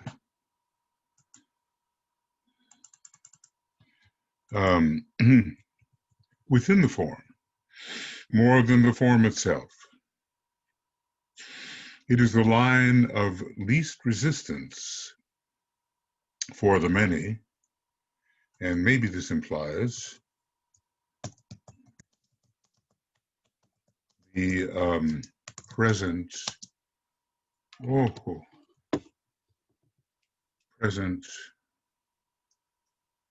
second preponderance of second ray monads. It embodies the wisdom aspect of the Logos and is the line whereby his love is manifested in a predominant fashion. The solar system being itself a direct expression of the Logos and of his love aspect, this, our present solar system, all in manifestation is based upon it. Love in rule, love abounding, love in activity, with first, second, and third ray, rule, first ray, abounding, expansion, second ray, activity, third ray. But in the second line, the above manifestation is supreme and will eventually absorb all the others, maybe via Neptune, our great second ray monadic planet, a planet of synthesis. So, forgive me, I'm going to make it blue. My favorite color.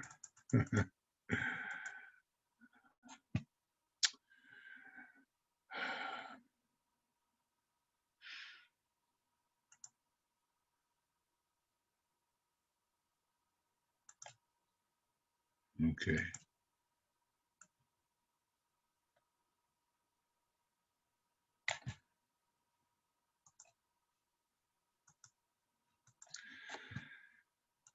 So the life within the form, consciousness within the form rather than the form itself. Rule, love abounding, love in rule. It's amazing how he expresses the same thing in different ways. Love abounding, love in activity. Abounding, what a great word for the second ray. Rule, first ray. Also the seventh. But in this second line, the above manifestation is supreme, especially at this time, when our solar Logos is working through a second ray personality, which corresponds to his second ray soul.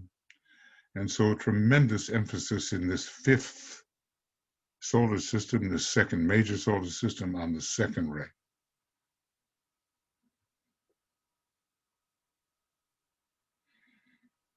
The line of the Bodhisattva, the approach. Well, so many of us who are in the theosophical work and the Tibetans' work, we just love the occult philosophy. And we are teachers, healers, maybe the religious types, you know, not given so much to care exactingly about the form, at least the outer form. Although, you know, sometimes there's this inter-ashramic trading and you're on loan to really learn something and help. Foster Bailey was obviously on loan to the second ray ashram.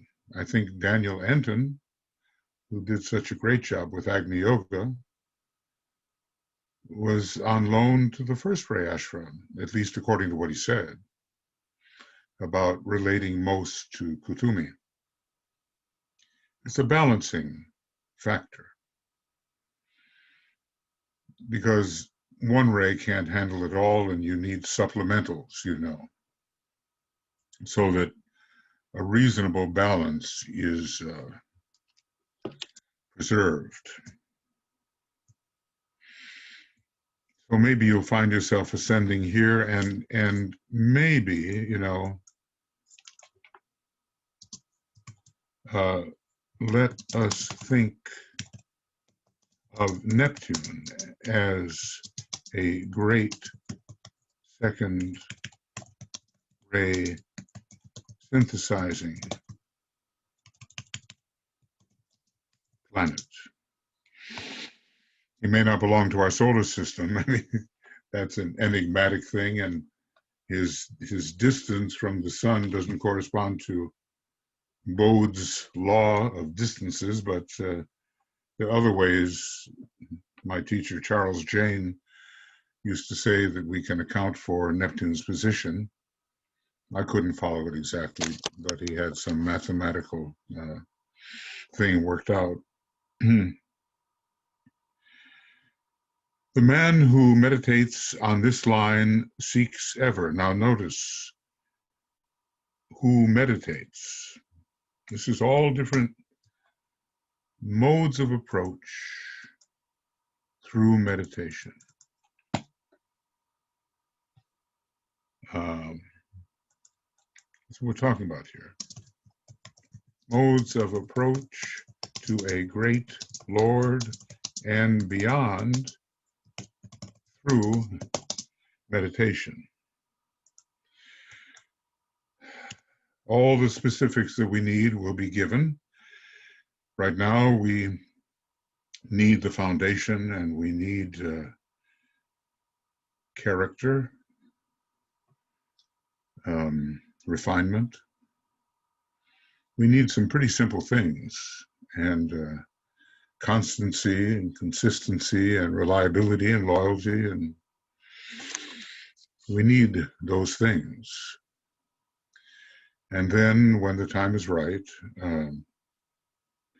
the impartation of the practical methods will be given to us, whether from the master or, as I said earlier, from somehow soul impression or soul impartation, because the soul knows.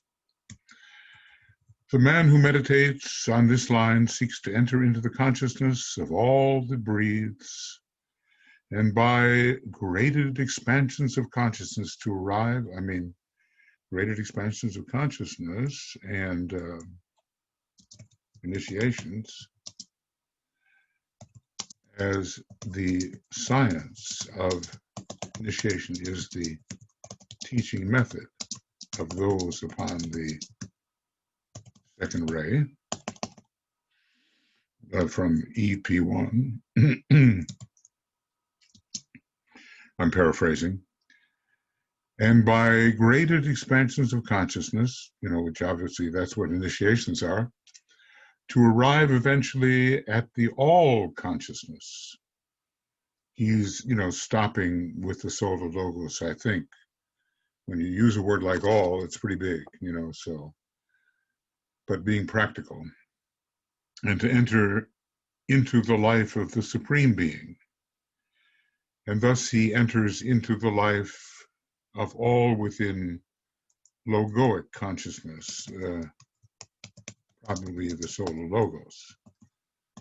But of course, the universe is much bigger, as there are these beings to whom the solar logos is just as a crystal. But it doesn't pay, to go too far into the completely unverifiable. And there's much about the higher initiations which can at least verify something concerning our solar logos.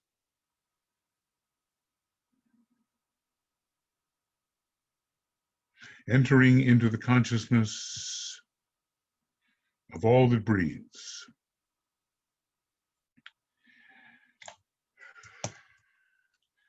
Maybe we've, as we practice identification, we can somewhat do that. And that's one of the reasons in one of our online classes, so to speak, that we study and practice methods of identification.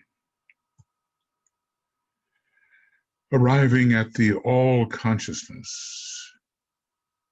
And the Supreme Being here in this context, it probably means solar logos.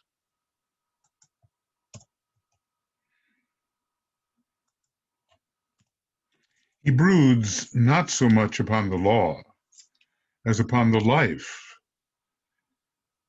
that is governed by that law. And what do we mean by life? What do we mean by that? Maybe the inner God, what we are within the form.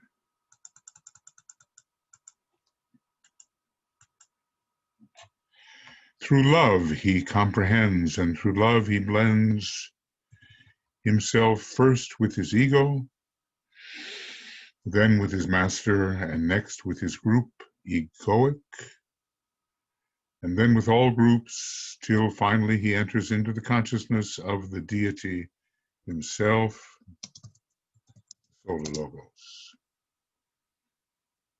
Gosh, I just don't seem to be able to find any other color than blue. And maybe you'll wish I would just leave it all alone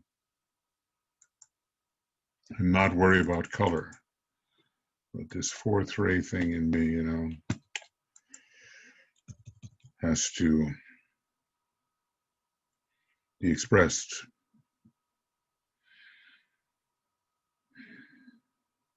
So, is life governed by law? Or is law, as an expression of will, governed by life considered as being? It all depends on how we want to interpret words. So is this your line? Do you recognize anything here?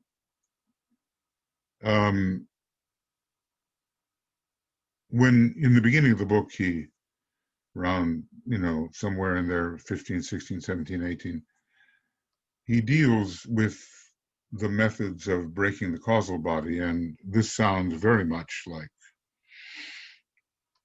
the second ray method.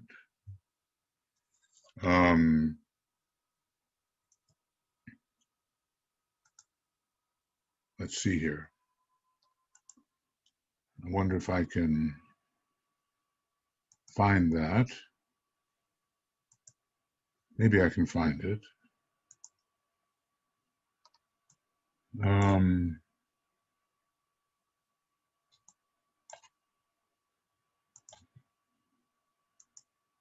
The word I'm looking for is entourage. And there's just one. And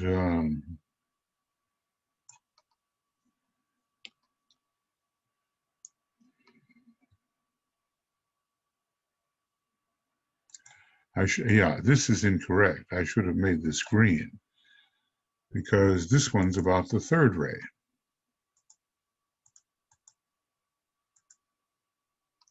But what's above it, and I'll try to show it to you as I might always forget, when the egoic ray is the second, or love-wisdom ray, the path of least resistance lies along the line of expansion, of a gradual inclusion. It is not so much a driving forward, first ray, as it is a gradual expanding from an inner center to include the entourage, the environment, the allied souls, and the affiliated groups of pupils under some one master until all are included in the consciousness. Carried to the point of achievement, this expansion results in the final shattering, wobbling apart, I guess, of the causal body at the fourth initiation. In the first instance achieved on the power ray, via the power ray, the driving forward and the forcing upward has a like result. The open channel admitted the downflow force of fire from the spirit, and the causal body in time is equally destroyed. But, oh, if only I could get the blue I want. Maybe someone can teach me how to do that. When you find the blue you love, it's really, yeah, it's really a great moment. But here I'm only given certain colors, aqua, and not the real blue that I'm looking for. Maybe more a royal blue. Okay. So we apply. But you can see why what we're studying right now reminded me of this particular section in the books, page 15, 16. Okay. Now the Mahachohan's ray, the line of the Mahachohan. At least you can see through the green. I never knew that I would be so fixated on the right color. But okay, the line of the Mahachohan. This is the line of mind or intelligence. Interesting that yellow is sometimes given as the color of the third ray monad and not just the fourth ray.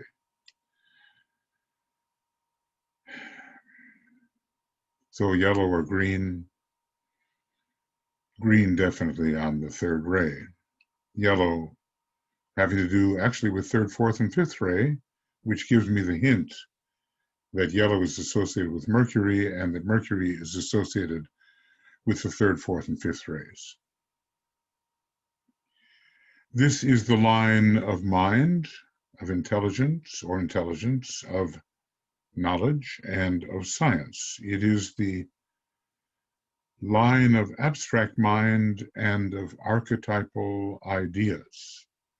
We're not dealing with concrete mind so much. The man is still brooding. The man broods not so much upon the law, not so much upon the life, as upon the effects of both in manifestation, and upon the reason why,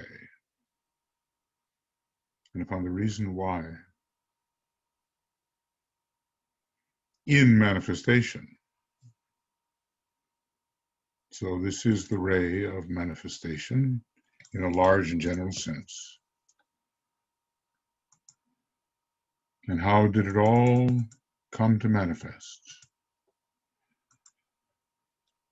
The man on this fivefold line, 3, 4, 5, 6, 7, ever asks why and how and whence, and seeks to synthesize, to comprehend, and to make the archetypes and ideals facts in manifestation. He really brings it down and through.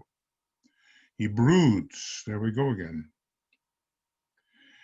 He broods on the ideals as he senses them. He aims at contacting the universal mind, Atma, but also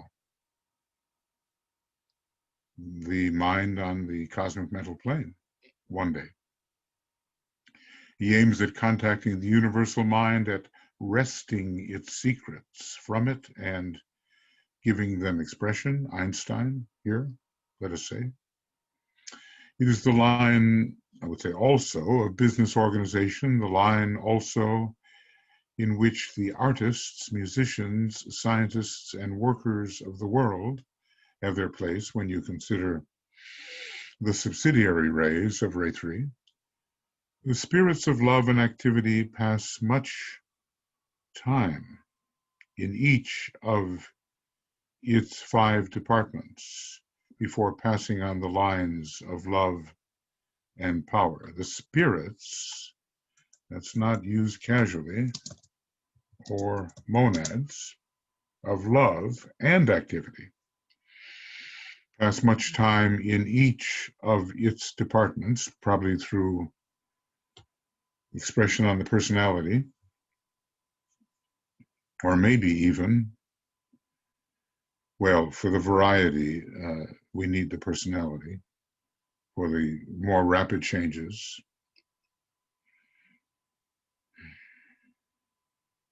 spend much time in the 5 departments before passing on to the lines of love and of power. Now, some of them do pass, and some of them do not, it appears. DK at one point tells us about the difference between those on the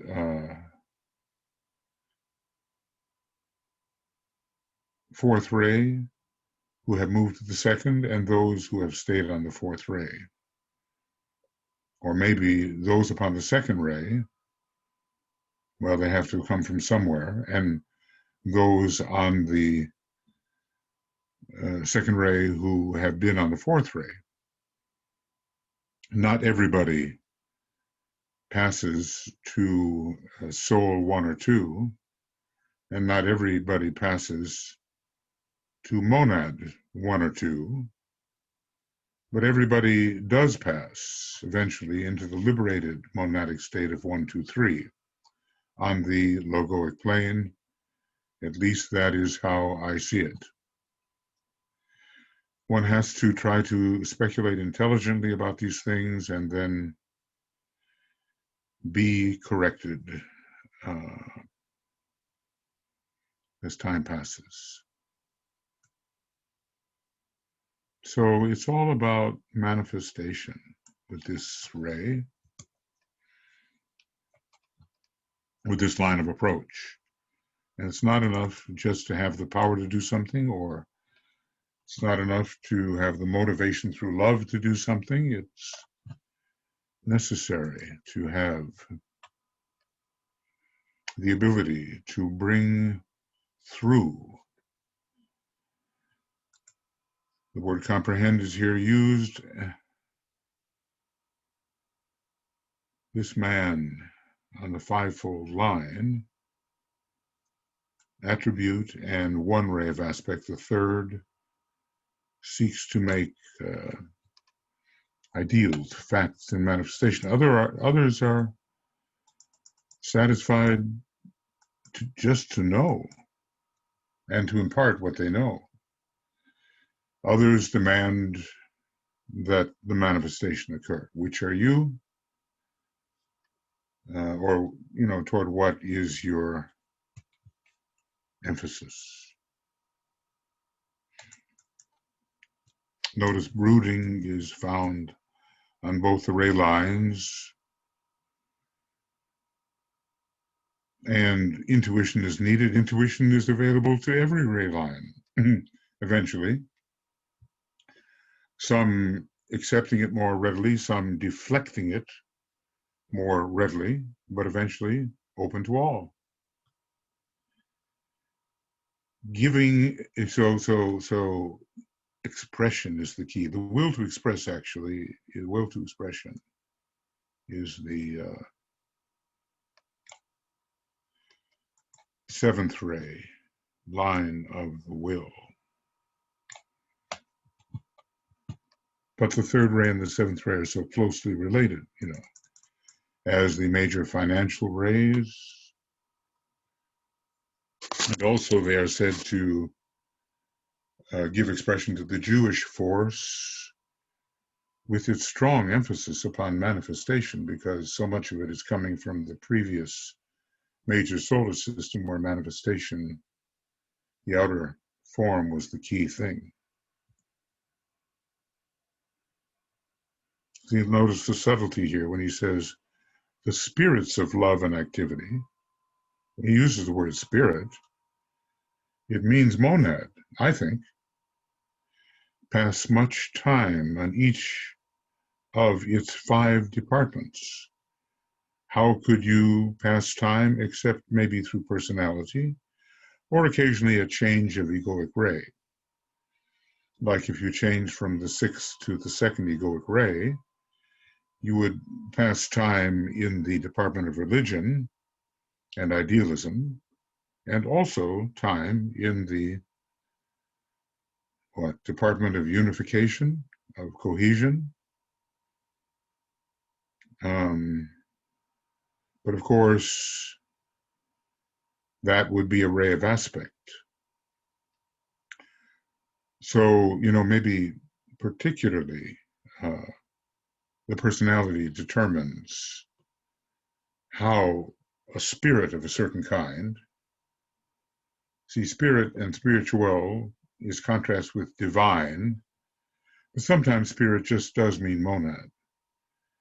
Oftentimes, spiritual takes us into the spiritual triad, but not into the monadic realm, whereas the word divine does. It all depends on context. A word is a word, but can mean different things in different contexts. In meditation, the man takes some ideal. So let's remember here, rays 6 and 3 are closely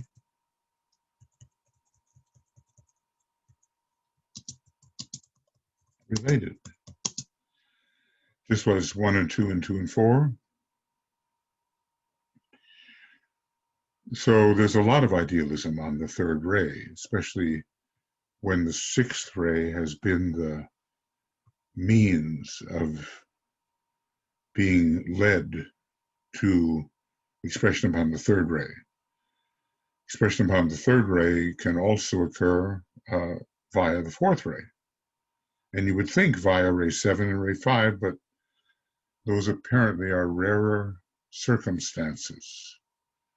Master R, though, took his initiates of 2nd and 3rd degree onto the 3rd ray with him from the 7th ray. And it says by special dispensation. So we take some ideal, some part of the divine plan, some phase of beauty and of art, some scientific or racial problem, and by brooding over it and by the employment of lower mind, finds out all that can be known and sensed. Here somehow I would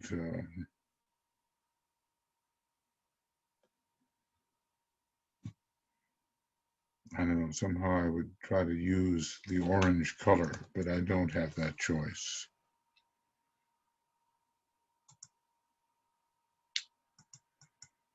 Though there must be a way. So, focusing on one of the rays of attribute here, the plan ray 3, beauty ray 4, science ray 5. He doesn't deal with ray 6 and 7 exactly, but of course, if it's an ideal, it's ray 6 in a way.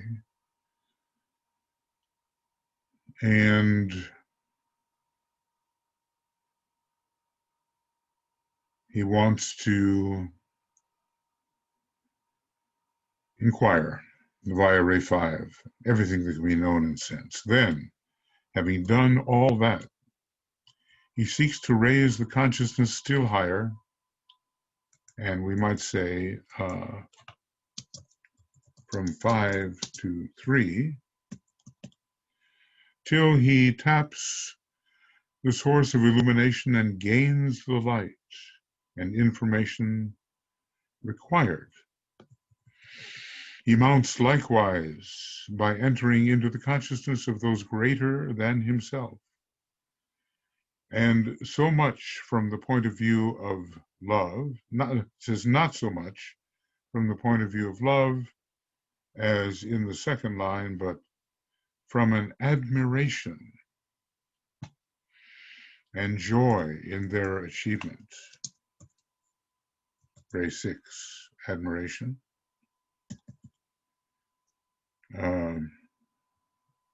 But not only ray 6. Admiration and joy. Okay.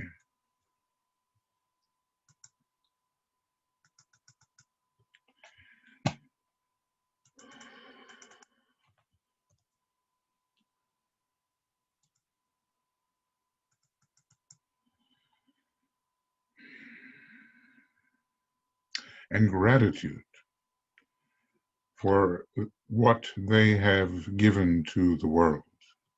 Gratitude. And Master Moria essentially says that with gratitude you have the best fires. And with gratitude so much can be accomplished. So they can assess what it has taken to do that. And they really want to aspire to be able to, in many cases, do the same. You might say, well, the Christ was the initiate Jesus's great ideal, we're told. And when we hear the stories of Aristotle and Plato, and understand that Aristotle was the last student remaining in one of Plato's very long lectures, we understand that admiration that can occur. Obviously, Aristotle had much of the sixth ray,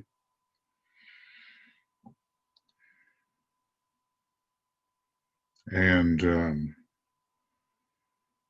well, I've seen it, people in mathematics or the arts or the sciences having a great exemplar before them, an ideal that they try to fulfill. They try to be like that person.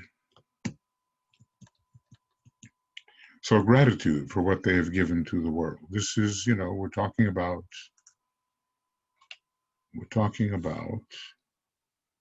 the line of approach along the Mahachohan's line, and devotion to that same idea that impels them to action. So there we have Ray 6. We are speaking,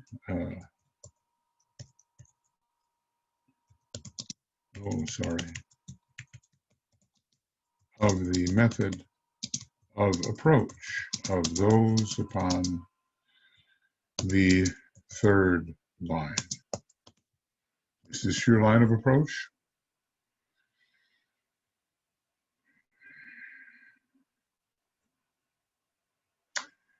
Is it some mixture where your subrays give you a real feeling for a line of approach which is secondary or ancillary to yours, but still significant? We're all approaching, and we have to know how we are approaching. Therefore, you will see from even the most superficial study of the above three lines how apparent it is that all the sons of men are rising. Even if they don't know it, and even if they're running into difficulty, and even if they're making mistakes whereby they will learn some often very hard lessons, they are rising. And you sense in your own life this rising. Every once in a while, you can break through into that sense of rising. There may be oppression for a long period of time, uncertainty, a clouded consciousness, and then suddenly, aha, well, that feeling of the wind being at your back. Even the ones so apt to be despised, who are the active workers of the world, yeah, and often on Ray 1, may, in their place and through their devotion to the ideals of work or science, or even of business organization, be just as far advanced as the more highly considered ones who demonstrate more patently the love aspect of the divine self.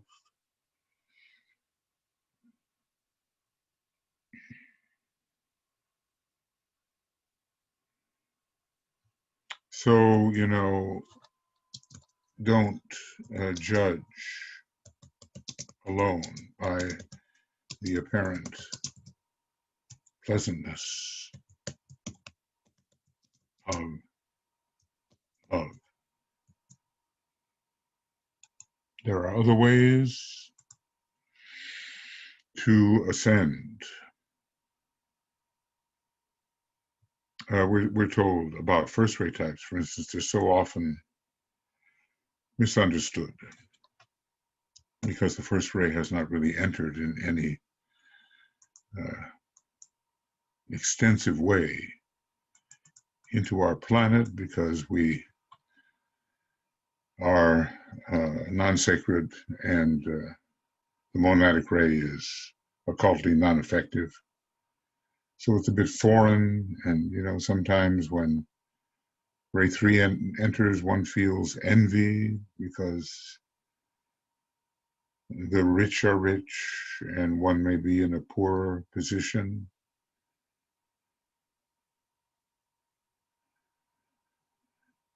But it's still doing good work. We couldn't do without the representatives of the various ashrams, even though they tend to be misunderstood by those on different rays. What does it say somewhere that the rays, lower down on the mountain At first, the rays hate and kill each other. And then they rise towards the peak and begin to understand each other.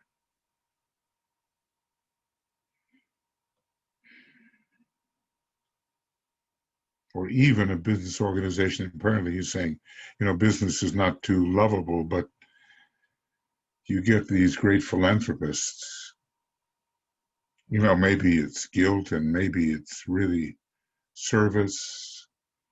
You think of Andrew Carnegie and all the libraries that he got organized and founded, probably from a deep desire for learning,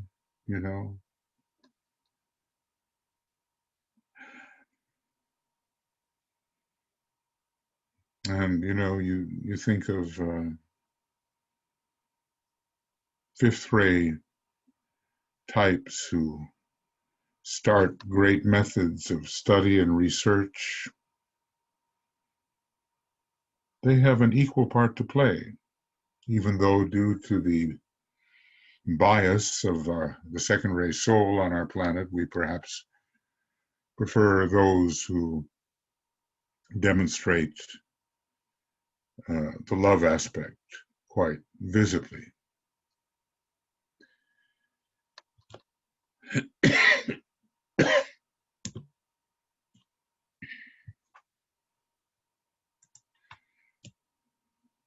It's trying to move ahead here, but yeah, there we go. Forget not that activity is just as divine and just as fundamentally an expression of the All-Father. He's finding different terms to give people entree into what he means, are just as fundamentally an aspect of the All-Father as love in sacrifice, and even more so than what we now know as power. For the power aspect is as yet not comprehended by any of you, nor will it be until a further manifestation, and by that I think he hints at the third major solar system.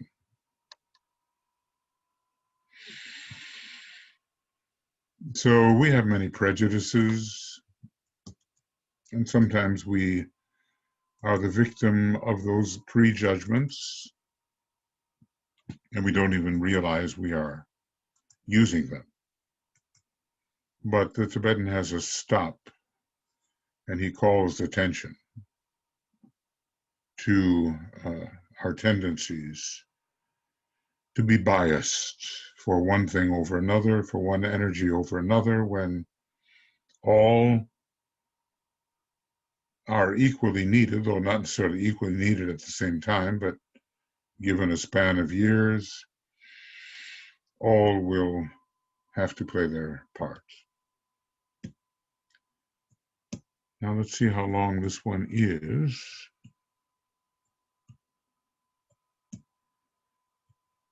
Oh, it's a long one. Really long. Well, it would be impossible to finish at this time. But maybe one can start a little bit. I try to keep things separate and distinct, but sometimes when you have enough energy to go ahead, and we'll see whether I do, you do want to take advantage of it. Oh, it's a long one indeed. So anyway, forms used in calling devas and elementals. Oh, there's a lot of interest in this, even though there's probably a lot of danger in this. I remember how Aleister Crowley, he was just so excited about invoking some demon or other, as if the very fact of being able to do this proved to be a worthy accomplishment. But in fact, there was really no need. No need. Just a demonstration of power.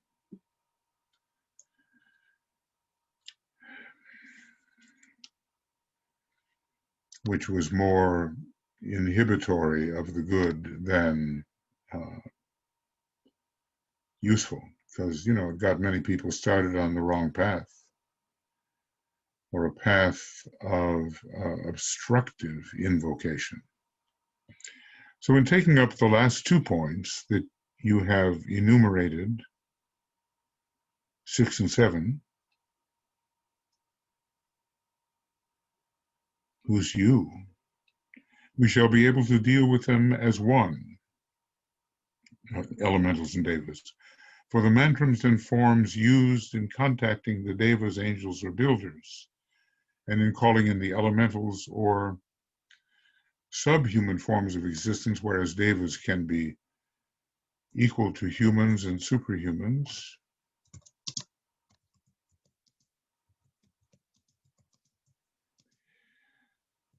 superhuman or on a par with the human level. Calling in of elementals or subhuman forms of existence are practically the same, and should in these letters be counted as such. As a preliminary step, let us be quite clear wherein lies the distinction between the 2 groups, and, well, such an important one. As many people may be involved in summoning elementals, they don't realize it. Rather than inviting devas of higher caliber into a cooperative relationship. I think there are devas you cannot compel and some you must obey, he tells us. Others are to obey you, but it's tricky, and you have to be exact in your use of forms and know why and how you are invoking, and it must be according to need.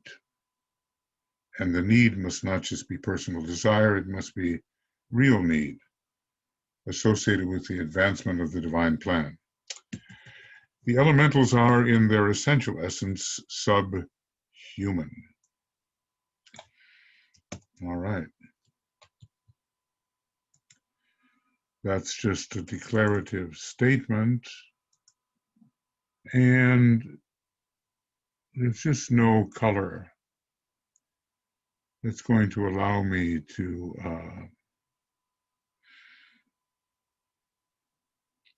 well, I'll just leave it like this. The fact that they can be contacted on the emotional plane is no guarantee that they are on the evolutionary path, because the involutionary path has to pass through also the emotional plane on its way to the turn to return on the physical plane. On the contrary, they are on the path of involution and on the downward arc. They are to be found on all planes. And the etheric elemental forms, such as the brownies, gnomes, and pixies, are well known. And they can be roughly divided into 4 groups.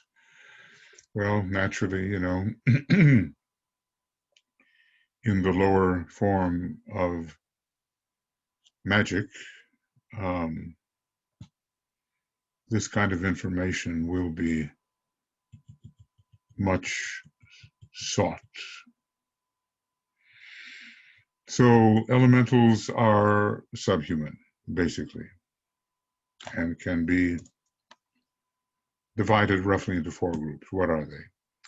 The elementals of earth, the elementals of water, the elementals of air, the elementals of fire.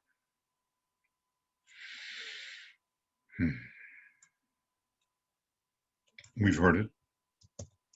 Usually we go astrologically fire, earth, air, and water, but here we have a certain line of ascent, earth, water, air, as related to the mental plane, and fire maybe more related to the higher mental plane, but ultimately air is Buddhic and fire is mental. So elementals are found on all of these levels. And generally, they have to work under direction. In Atlantis, there were many, we are told, wars and attacks involving elemental forces that were sent out against one's enemy or enemies for personal reasons. Gradually, the methods were forgotten or withdrawn and not, in general, resubmitted.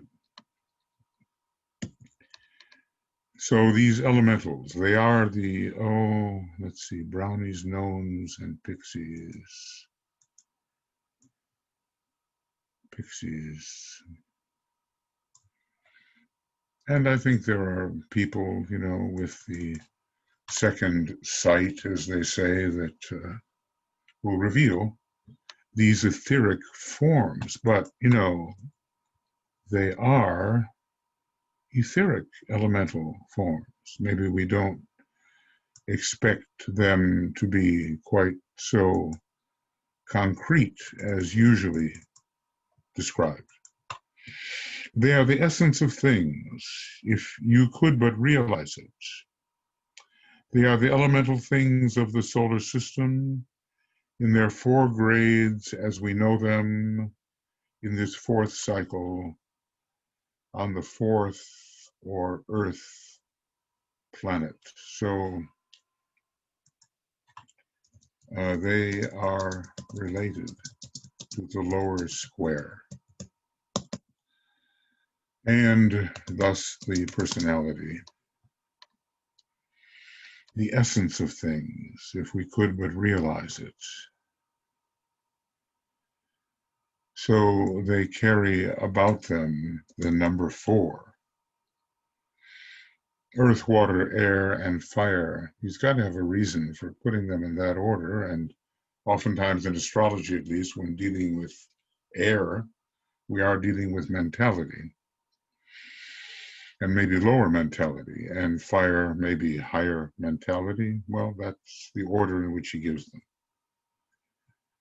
The devas are on the evolutionary path on the upward way. They are, as you know, the builders of the system, working in graded and serried ranks. So they're very well organized, and they are evolutionary. Even though some are lower and unconscious, still they are on the upward way. They are evolutionary. They are not being driven down into form, but they are building ever more fit forms for the expression of the divine plan, and they at first build under direction. Even the great Raja Lords are building, investing themselves in forms that are needed by Sanat Kumara to make possible his manifestation. Devas are to be found of the same rank as the planetary logoi and the rulers of the 5 planes of human evolution hold rank equal to that of a master of the 7th initiation.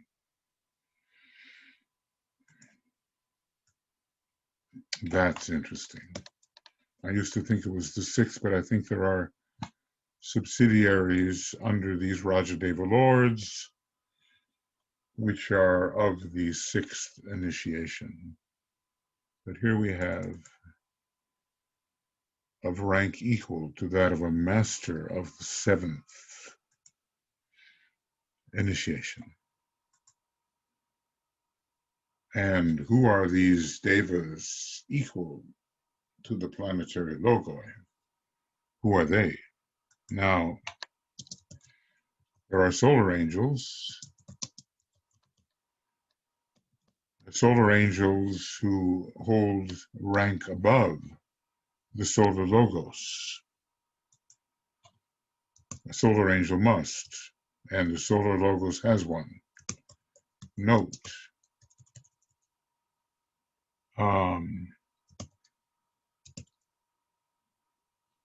note that there are solar angels of rank higher than the solar logos, and from which all the other solar angels come forth as rays, you might say. Others are equal in development along their own line to a master of the 5th initiation, and they work consciously and willingly with the masters of the occult hierarchy, as DK talks about certain green devas who have much to impart, and I think a violet deva, a green deva, about the healing arts. So others are equal to the 5th degree, and we wouldn't really know what that means in terms of their capabilities, but if the capabilities of a master are high, then we're going to believe that the capabilities of such devas is also very high. Right now, we have to deal with those that are on the human levels, and the Christ is the teacher alike of devas and of men. Well, the devas have to be in need of his instruction, just the way certain men are. Well, maybe most every man. They can be found on all the lesser grades down to the little building devas who work practically unconsciously in their groups, building the many forms necessitated by the evolving life. So, giving a whole range of devic development.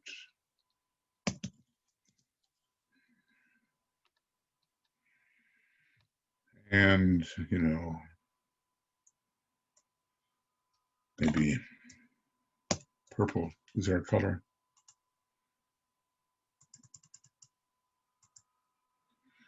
I'm sure there must be a way to get highlighting colors that have greater choice.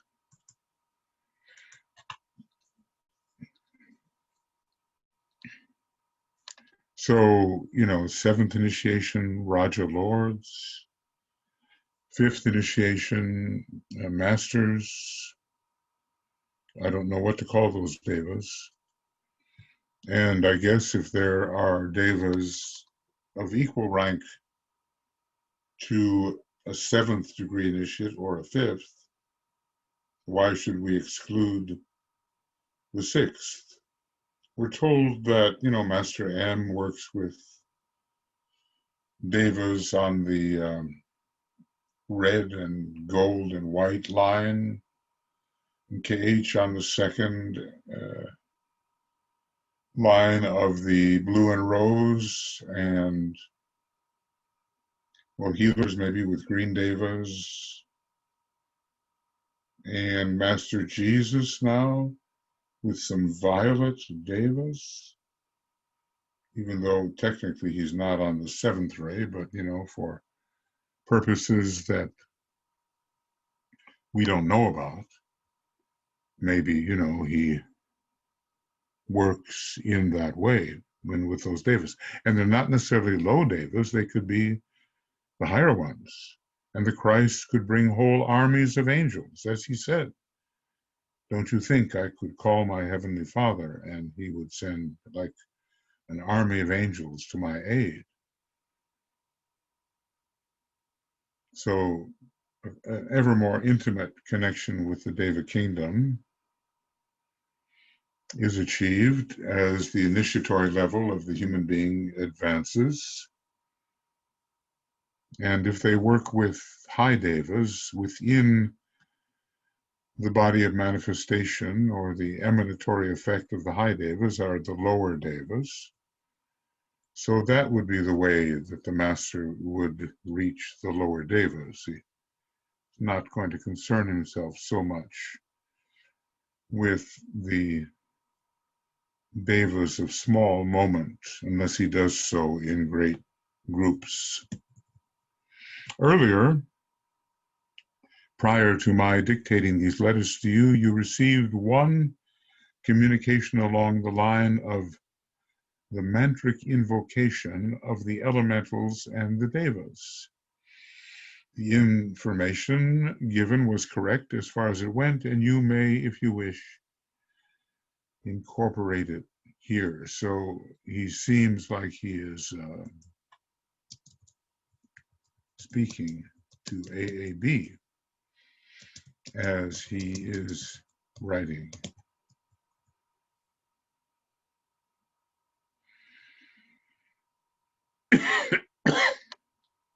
I wonder what paper that was, or if he's now quoting it.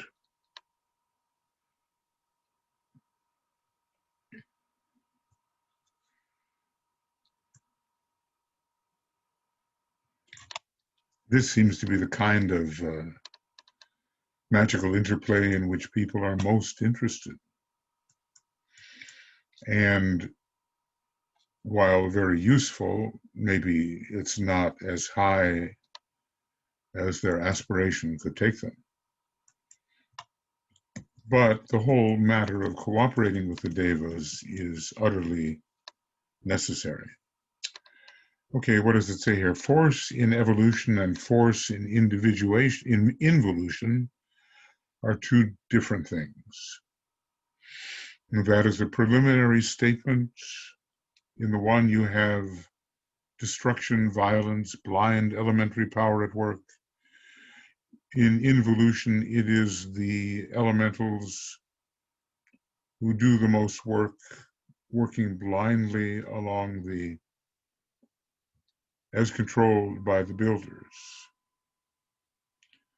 The work is constructive, cohesive, and gradually growing together, harmony out of discord, beauty out of chaos.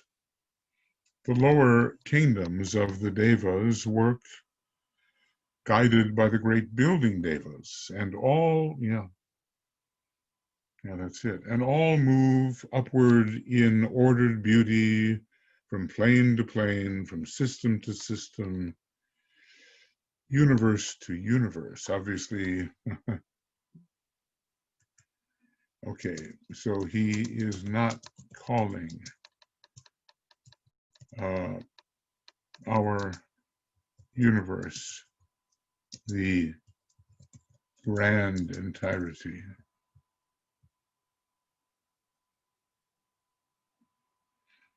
Okay, therefore, in studying occult lore,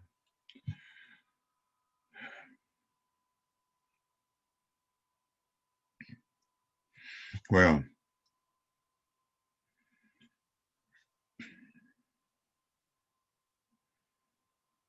so in the one, and this upon the path of evolution, you have destruction,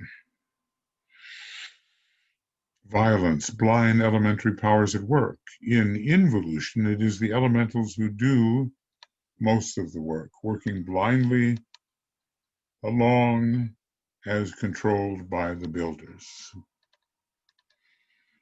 This is going on all the time, and, just in the very fact of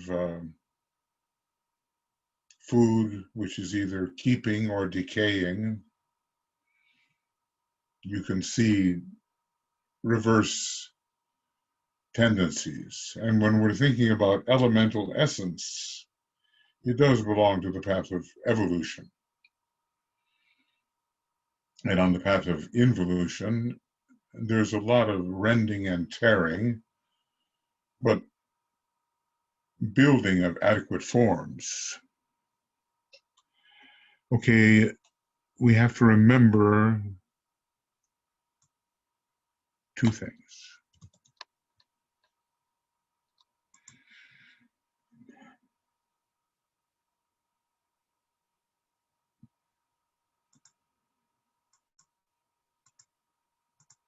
You control elemental forces. You know, when a hurricane's out of control, when a fire's out of control, you're running for your life. When great winds come and the trees are falling, the electrical lines are down, you're running for your life. And when you can change the path of a hurricane, perhaps later, when you can seed the clouds if it's safe, when you can prevent the flooding, and you can make sure that dangerous fires do not spread, you know, then you're in touch with the elementals. You cooperate with the devas. Now, this is a basic statement that many of us have heard.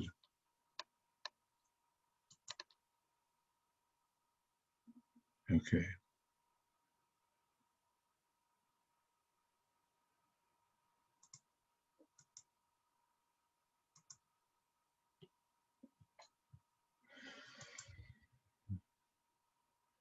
But this is, you know, these two statements are just very clear.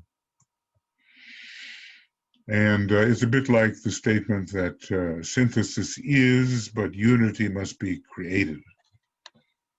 It gives that relative understanding of the two, and here we have the relative understanding of elemental forces, and of the devas, of which there are a huge range.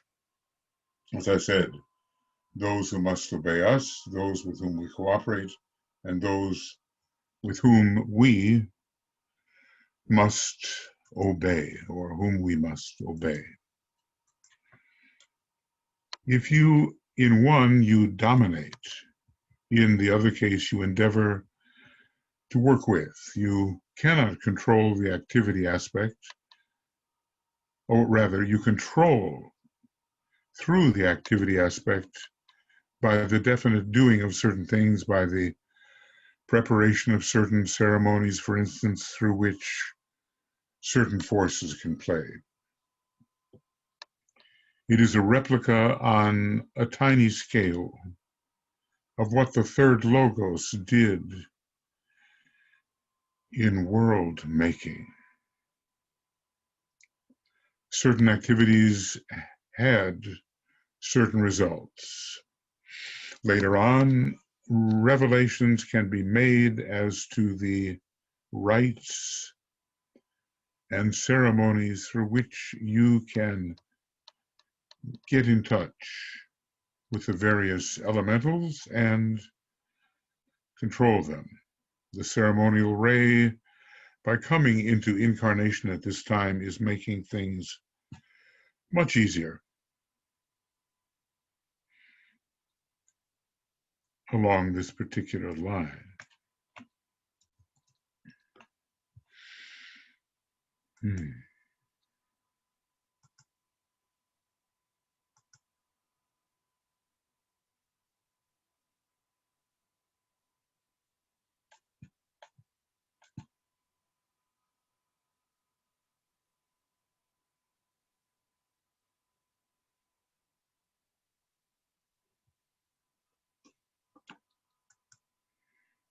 Okay.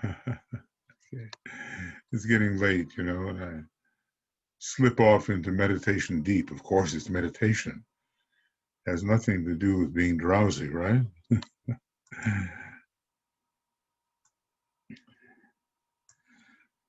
But when one goes on, one has to work his way through. So in one, you dominate. And when we're speaking of domination, we'll use the color red. And in the other, you endeavor to work with. So let's talk about cooperation with the color purple. Better violet, but okay, purple at the moment.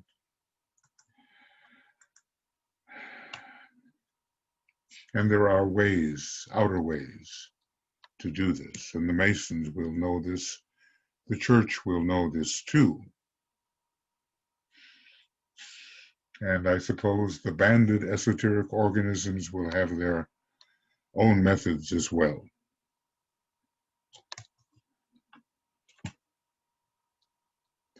Fire elementals, water sprites, and the lower elementals can all be harnessed by rites. So fire elementals, what are they? Often salamanders, the sprites, and maybe we might call them undines, or is that a term used for devas? And the lower elementals still of earth,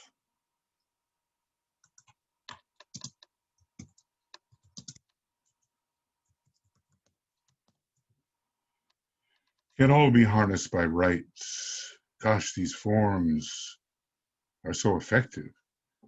They have to be kept out of our hands. The rites are of three kinds. Protective rites, which concern your own protection, and you know that rule in white magic has to do with protective right, to guard against certain Devic reactions. Now, if I were to go here to a treatise on white magic, and I don't know.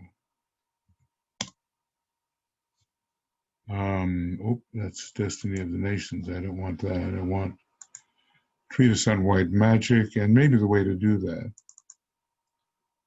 is to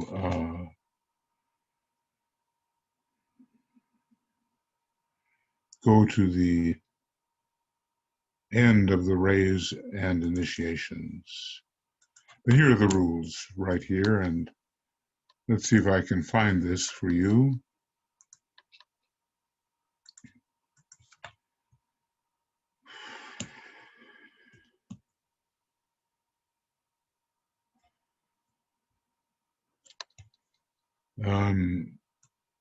Is it number 11?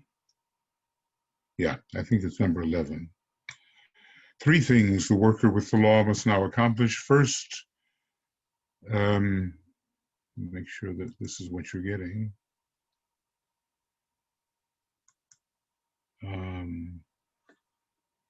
Yeah.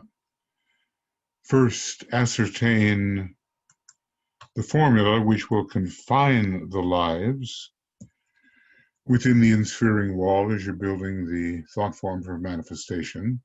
Pronounce the words which will tell them what to do and where to carry what has been made. And finally, utter forth the mystic phrase which will save him from their work. There it is. The mantram, the mystic phrase which will save him from their work. And this, I think, has a lot to do with working with the devas.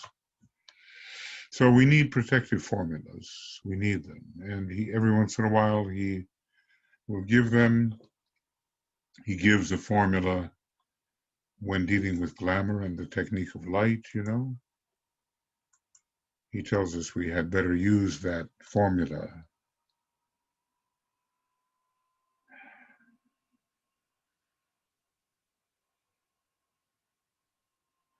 So, protective rites, which concern your own protection, not just words, but maybe actions too, because with a rite you get actions.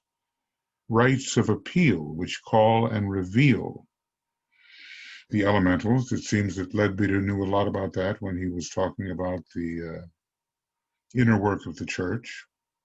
And rites that control and direct them when summoned. Okay. So he's giving us a little bit about the techniques here. And notice a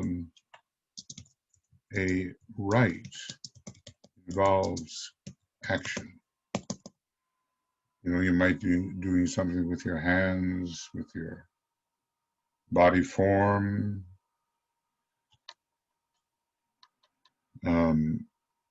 with the creation of symbols with your body and attitudes.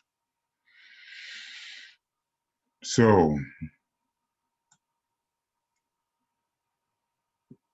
the control of these elementals, and I suppose even of devas, as in the white magical section I dealt with, is achieved through, among other things, protective rites. In working with the devas, you use the wisdom or love aspect, the second of the aspects, the building aspect. Now, this is a really important hint. Maybe there's just more command when working with the elementals, per se. But here the love aspect comes in. Through love and longing, you reach them. And your first step, as you are on the path of evolution, as they are, is to get in touch with them, for together you must work in the future for the guidance of the elemental forces and the helping of humanity.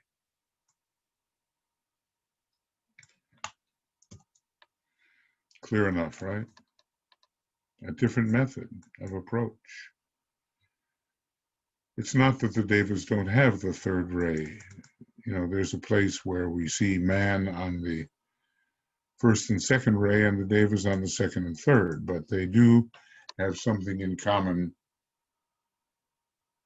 on the second ray. Through love and longing, you reach them. So obviously, they are involved in the fulfillment of prayer. And your first step, as he gives the foundations, not everything, as you are on the path of evolution as they are, is to get in touch with them. For together you must work. This is cooperation. And it may not take place on the astral plane. It may take place on the Buddhic plane, where we have greater cooperation between man and deva. It is not safe for human beings, poor, foolish things, goodness, what a perspective, to tamper with the forces of involution until they themselves are linked with the devas through purity of character and nobility of soul. I suppose these have to do with linking some of the higher devas. I'll have to have Tuya elaborate on this because she's closer to the devas than I am, at least in terms of knowledge and cooperation. And she, I know, will be able to bring in some important insights. And in the Mori Federation, we do have the classes, 260 and then 360, 460, 560, which take in the 15 rules for white magic. The generalities are discussed in the course 260. Poor, foolish things. Do we feel insulted, or do we feel accurately labeled? Well, elementals are forces of involution. Devas in general, I think, are forces of evolution. The elementals have had to turn into devas. Man, the elemental, at the fourth initiation, has to turn into man, the deva. So let me make this at least legible. So many hints given, which must be assimilated. Poor, foolish things. I'm going to make that really big because it's just such a reminder of the blunders of which we are capable. Because we rush in where angels fear to tread. Fools rush in where angels fear to tread. Boy, that really summarizes our approach to some of the higher powers or the more intense powers. And angels have this great respect for the law and the word, as I've come to understand, from Tuya's own experience on these matters. Okay. Men, poor, foolish things. Through rites and ceremonies, you can sense the devas and reach them, but not in the same manner, nor for the same reason as you can the elementals.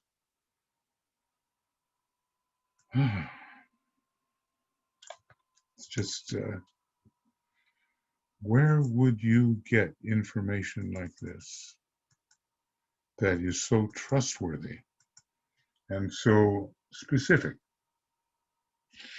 We have to realize the quality of what's being presented and realize that it far exceeded that which preceded or followed. There's so many things that are derivative of this material. Master DK said, look, it's a good book, Masters and the Path by Leadbeater, but it post-stated what I said earlier in my books.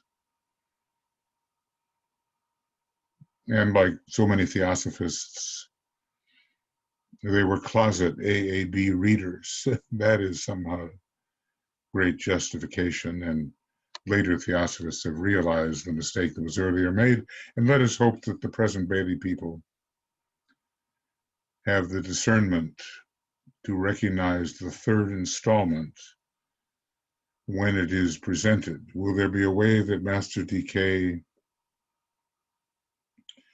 can offer that installment without the inevitable hassle of those who are pretending to do the same in illegitimate ways? Wishful thinking, you might say. The devas attend ceremonies freely and are not summoned. They come as you do to tap the power. When your vibrations are pure enough, the ceremonies serve as a common meeting ground. Well, let it be remembered. They have equal rights with us and many just like our own masters have a higher status.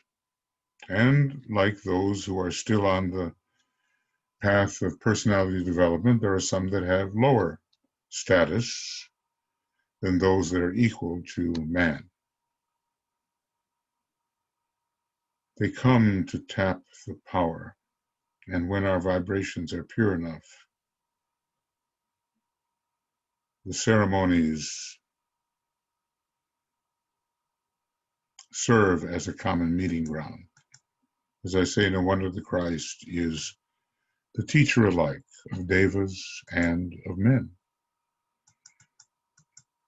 And, I'll kind of put that in my very wanting seventh ray color. And more was said, tantalizing to think what it might be. I want to say in closing that when you have learned to use the activity aspect in work with the involutionary powers and the wisdom aspect in cooperating with the devas, you will then unitedly pass on to use the first aspect, that of will and power. Well, this is obviously something ahead of us that we have not managed. I guess it certainly induced a lot of humility when the students of Master DK in his groups realized the kind of letters they were being written. Written by an expert psychologist and dealing with issues that are hardly as elevated as the ones he seems to be discussing here. Before proceeding further, I seek to sound a note of warning as to the danger that lies in the calling and the contacting of these groups of builders, and more especially in the contacting of the elemental forces. Why the latter?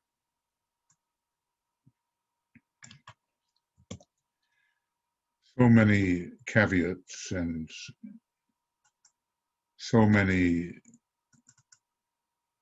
earnest injunctions warning us about how not to step off the path of right behavior. So many strictures to be observed, so much caution to guide our way and prevent disaster. Why the elemental forces? Because these forces at all times find a response in one of the three lower bodies of men, these bodies regarded as separated sheaths being composed of these involutionary lives. Therefore, he who unwittingly lays himself open to direct contact with any elemental runs a risk and may bitterly rue the day.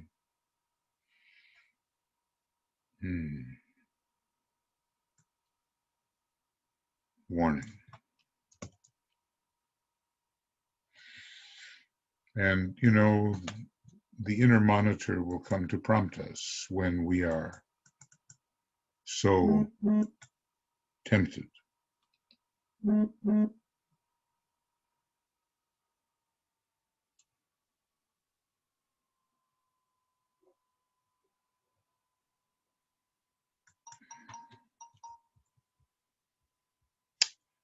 But as a man approaches adeptship and has achieved mastery over himself,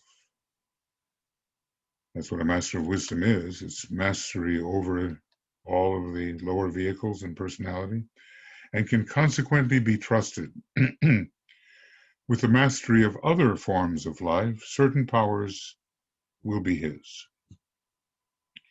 These powers, based as they are on law, will put into his hands the rule over lesser lives, and will teach him, that cooperation with the deva hosts, which will be so essential,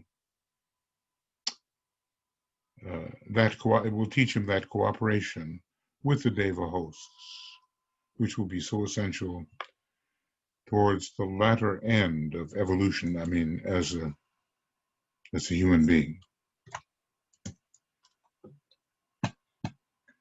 The masters can certainly cooperate with the deva hosts, and when we're told of the green deva or the violet deva that cooperate in instructing physicians and, achieving healing, you just imagine that Master DK is en rapport with such beings.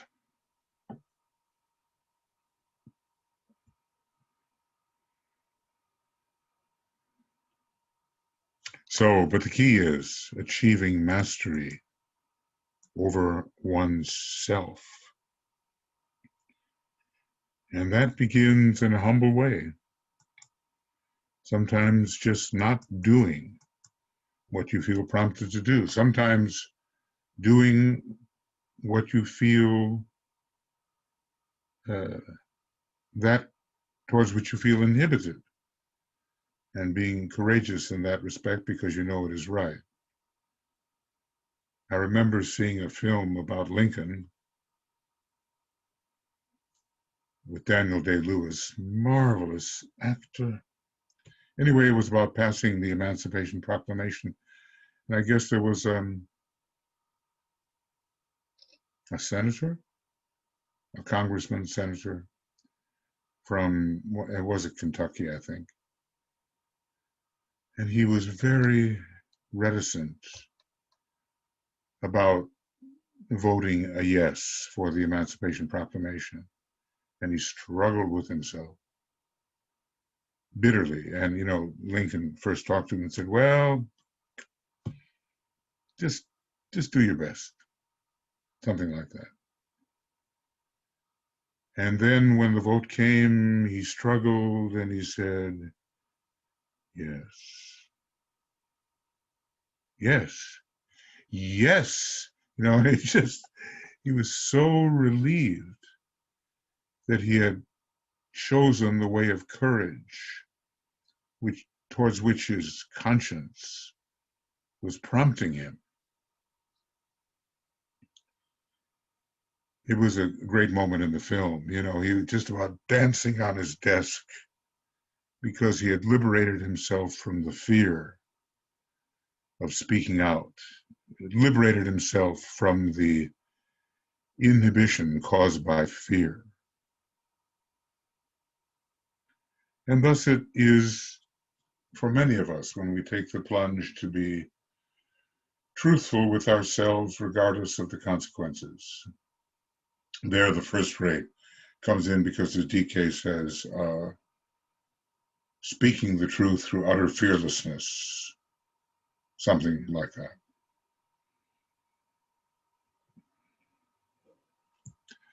Now, let us see.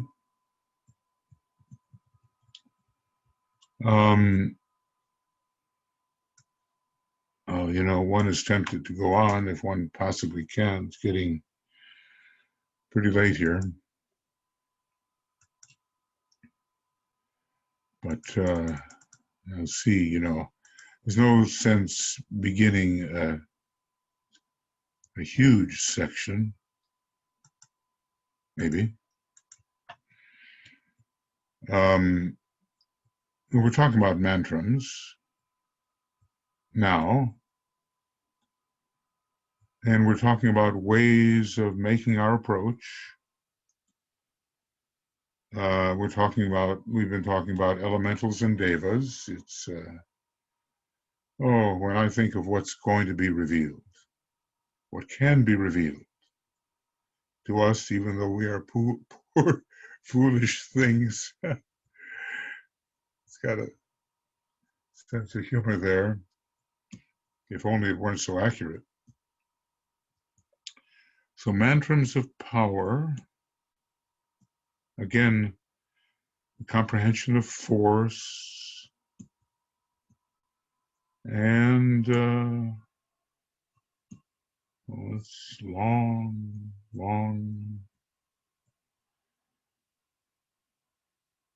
Oh, nice definition of evil. We'll get there. Evil is but the sediment of unfinished karma. Goes to the bottom of the aura, as it were, and very Platonic in that respect, and has its root in ignorance, even for the brothers of darkness. Well, we're still dealing with mantric forms, those connected with fire. Let's see how far it goes. Because obviously this would be like the old Welsh hymn, all through the night. And I'm afraid I would cease making sense at a certain point. So, more about mantrams, very long section here.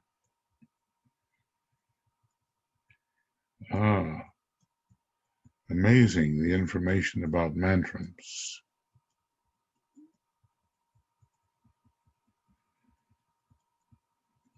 It just inspires such respect. And here is the last division of the sixth letter, very lengthy one. Obviously,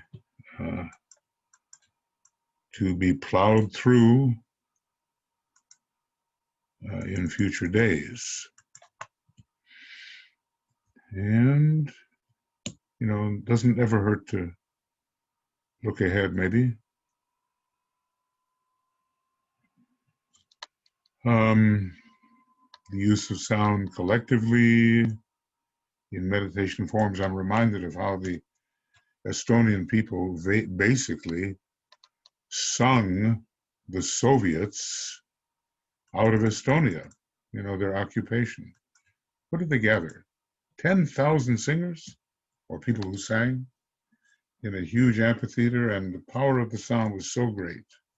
After that, they left. We can never underestimate the power of sound. The united sounding of the sacred word, just to whet our appetite a little bit for what is coming.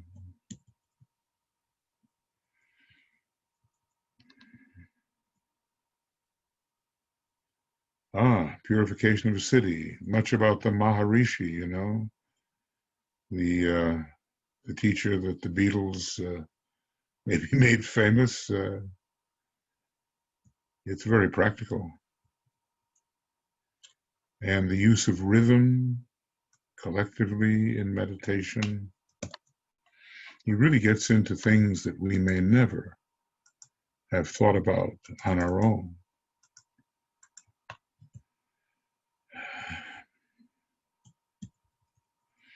Well, slow and steady makes the race. And if I was wondering whether I would go on tonight, this review of the kinds of things we're going to be dealing with discourages me from being overly and thus foolishly ambitious. Special occasions on which these forms will be employed. He's really laying the foundation. I mean, this should be one of the most important books, and there is the end of the letter. And the next one's 50 pages long. The use of color and sound. Extremely occult, but at the same time, in terms of a healing method, one of the first to be utilized. And I suppose we would begin to look at countries that have the fourth ray soul in order to find out where the development might occur. Germany, Austria, Brazil, Japan. Those are the ones I can remember right now that have the fourth ray soul. And some, is hinted at, but it's pretty definite. The one on Japan is hinted at, but it's doubtless the fourth ray. Okay. So that takes us to page 203, and yet way back here is where we have stopped. And I'd love to keep going. We'll stop some 26 pages before that. So,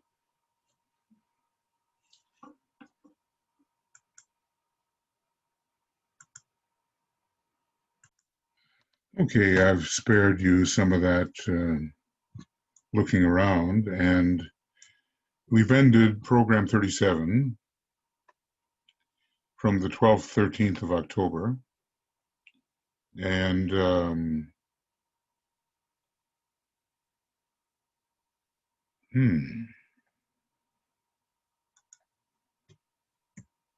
maybe I have to say we've ended program 38. I think that's more correct. And we've gone from page 166, I think, to page 177. So 166. And let's see if that's correct. Kind of looks like it. Mantric forms. Okay. So 166. And then again, mantric forms, and 166. And finally, we'll look at 177, mantras of power. That's where we're going to pick up next time. It'll be, I believe, I hope I haven't gotten my numbers discombobulated, but I think program 39, we're ending with 166, and now we begin with 177. We don't know when we begin, maybe tomorrow. But this is from the 13th, 14th of October, and we'll call it the XX day, and we'll see how that works. Okay, friends, a rather long program. If I had my way, I'd go on till 5 hours, but I'm afraid I may be getting a little dull now. And though our tendency is to keep talking, it's already late enough to be wiser about that. Just enjoying so much this book,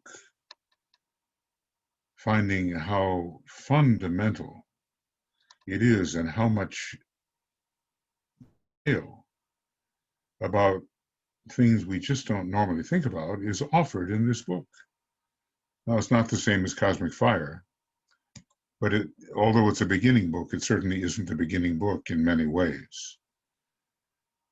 Maybe for the general public, Initiation Human and Solar was more an introductory book. This has many occult specifics, and it seems to be used for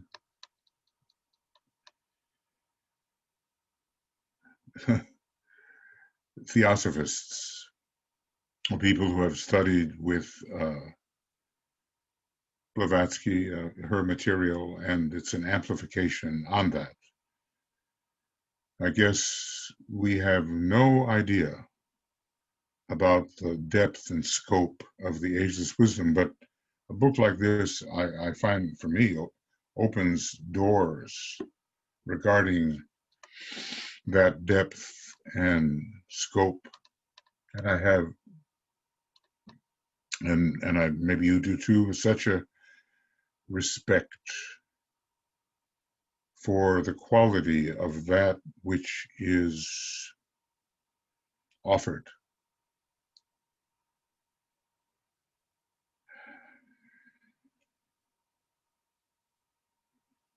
And, we know that we are in good hands, that our teacher of these things is a great teacher, extremely competent, and, can look into any one of us if he wishes to expend the effort to do so. And, he knows who's going to be reading these things. He's met so many of us before and worked with us before, and he knows our limitations and he knows our potentials. Of course, he too can study us more deeply, and they have their methods of such study.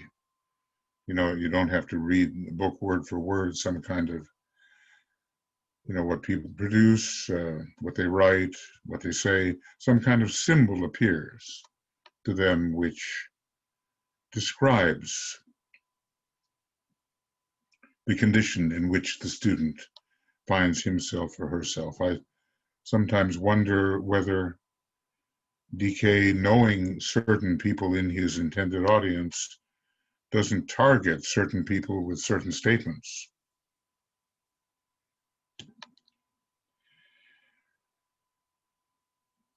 So the offering is considerable. The time to assimilate is inadequate when thinking about trying to assimilate the whole thing, but on the other hand, we don't need the whole thing. We need that which will particularly enhance our service, depending on what it is. And as I've said, to a great extent, it is educational at this time. There's just so much that people have to be exposed to in the right way so that they can have a deeper comprehension of what is truth. Now, no words can contain truth, but words can certainly indicate where the truth is to be found. And we can change from words into experiences or imperiences. We can have the real substance of that which the words are intended to indicate. And because of the generosity of these masters who have written for us and who have given us so much that we could not on our own access, our progress is rapidly stimulated and our usefulness is stimulated, so that instead of just wanting to help, we actually can be equipped through understanding to help. And we have to be really grateful for the enhancement of our capacity, which such a teaching as this gives us.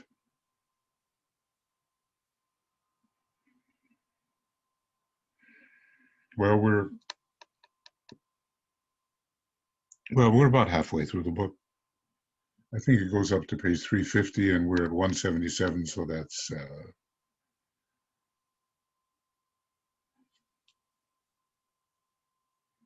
what is it, 154? Yeah. So just about exactly halfway through the book. And we've had approximately 38 programs of varying lengths. Now it's a question of whether this mode of study suits you or whether you just prefer to sit down with the book and in the quiet or, read your computer that has the books on them, and how you prefer. But this particular method does allow you to kind of take the books with you when you travel around or drive somewhere or go out for a walk or a run. It can help. Any method of assimilation before the great conclave can help. Sometimes we wait till the last minute, and I'm sure that in terms of a life, many of us have waited until the last minute, these 5 years, for the full application of our intensity. But if we even grasp the urgency of the situation and how we must have this solid foundation of fact and understanding underlying the new dispensation, then that's already a big achievement. And so, my purpose here,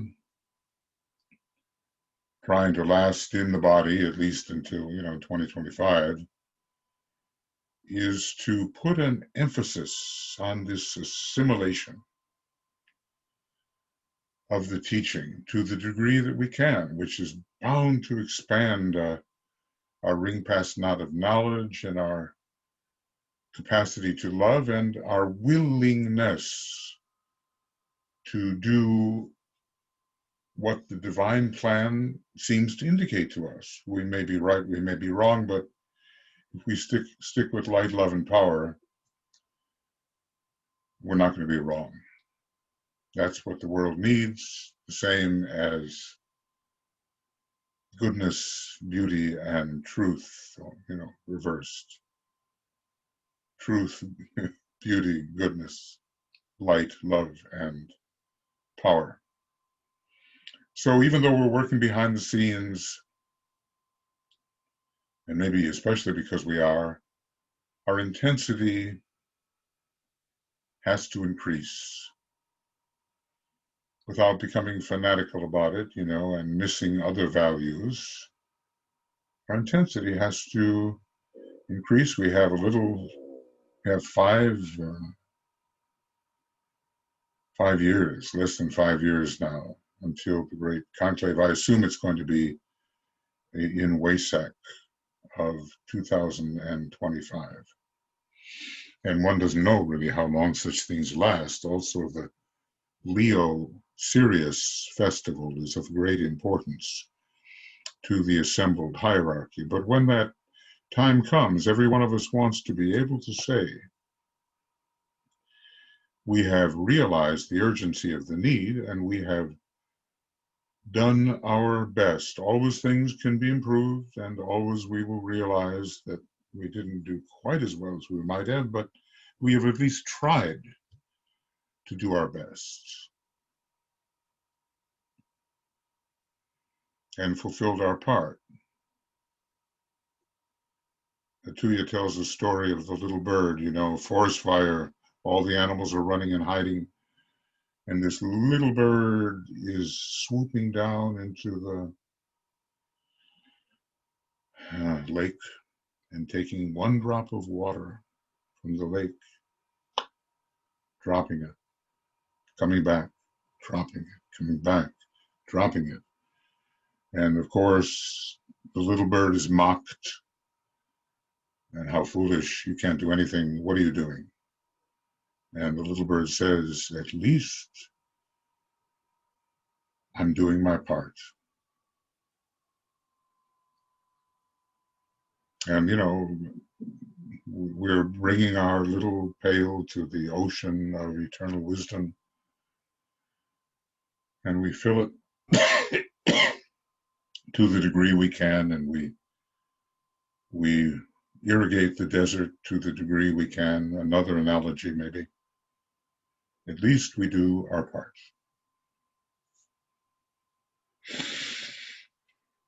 Okay, I'll feel a lot better about dealing with mantrams of power on another occasion. And it'll take us all the way to 203. 26 pages, but it's like a lifetime to get through 26 pages. Alrighty.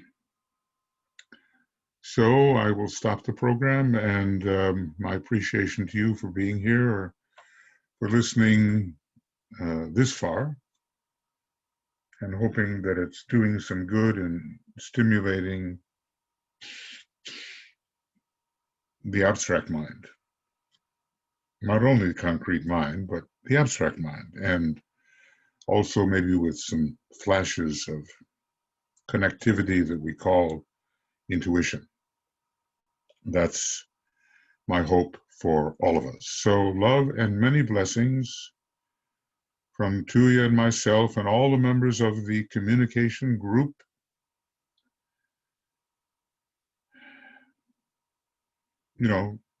Doing as Master DK does, trying to teach and spread the knowledge of the ageless wisdom wherever we can find a response. On a lower level, of course, but, emulating the Master. So we'll see you soon. My hope is. Bye-bye for now.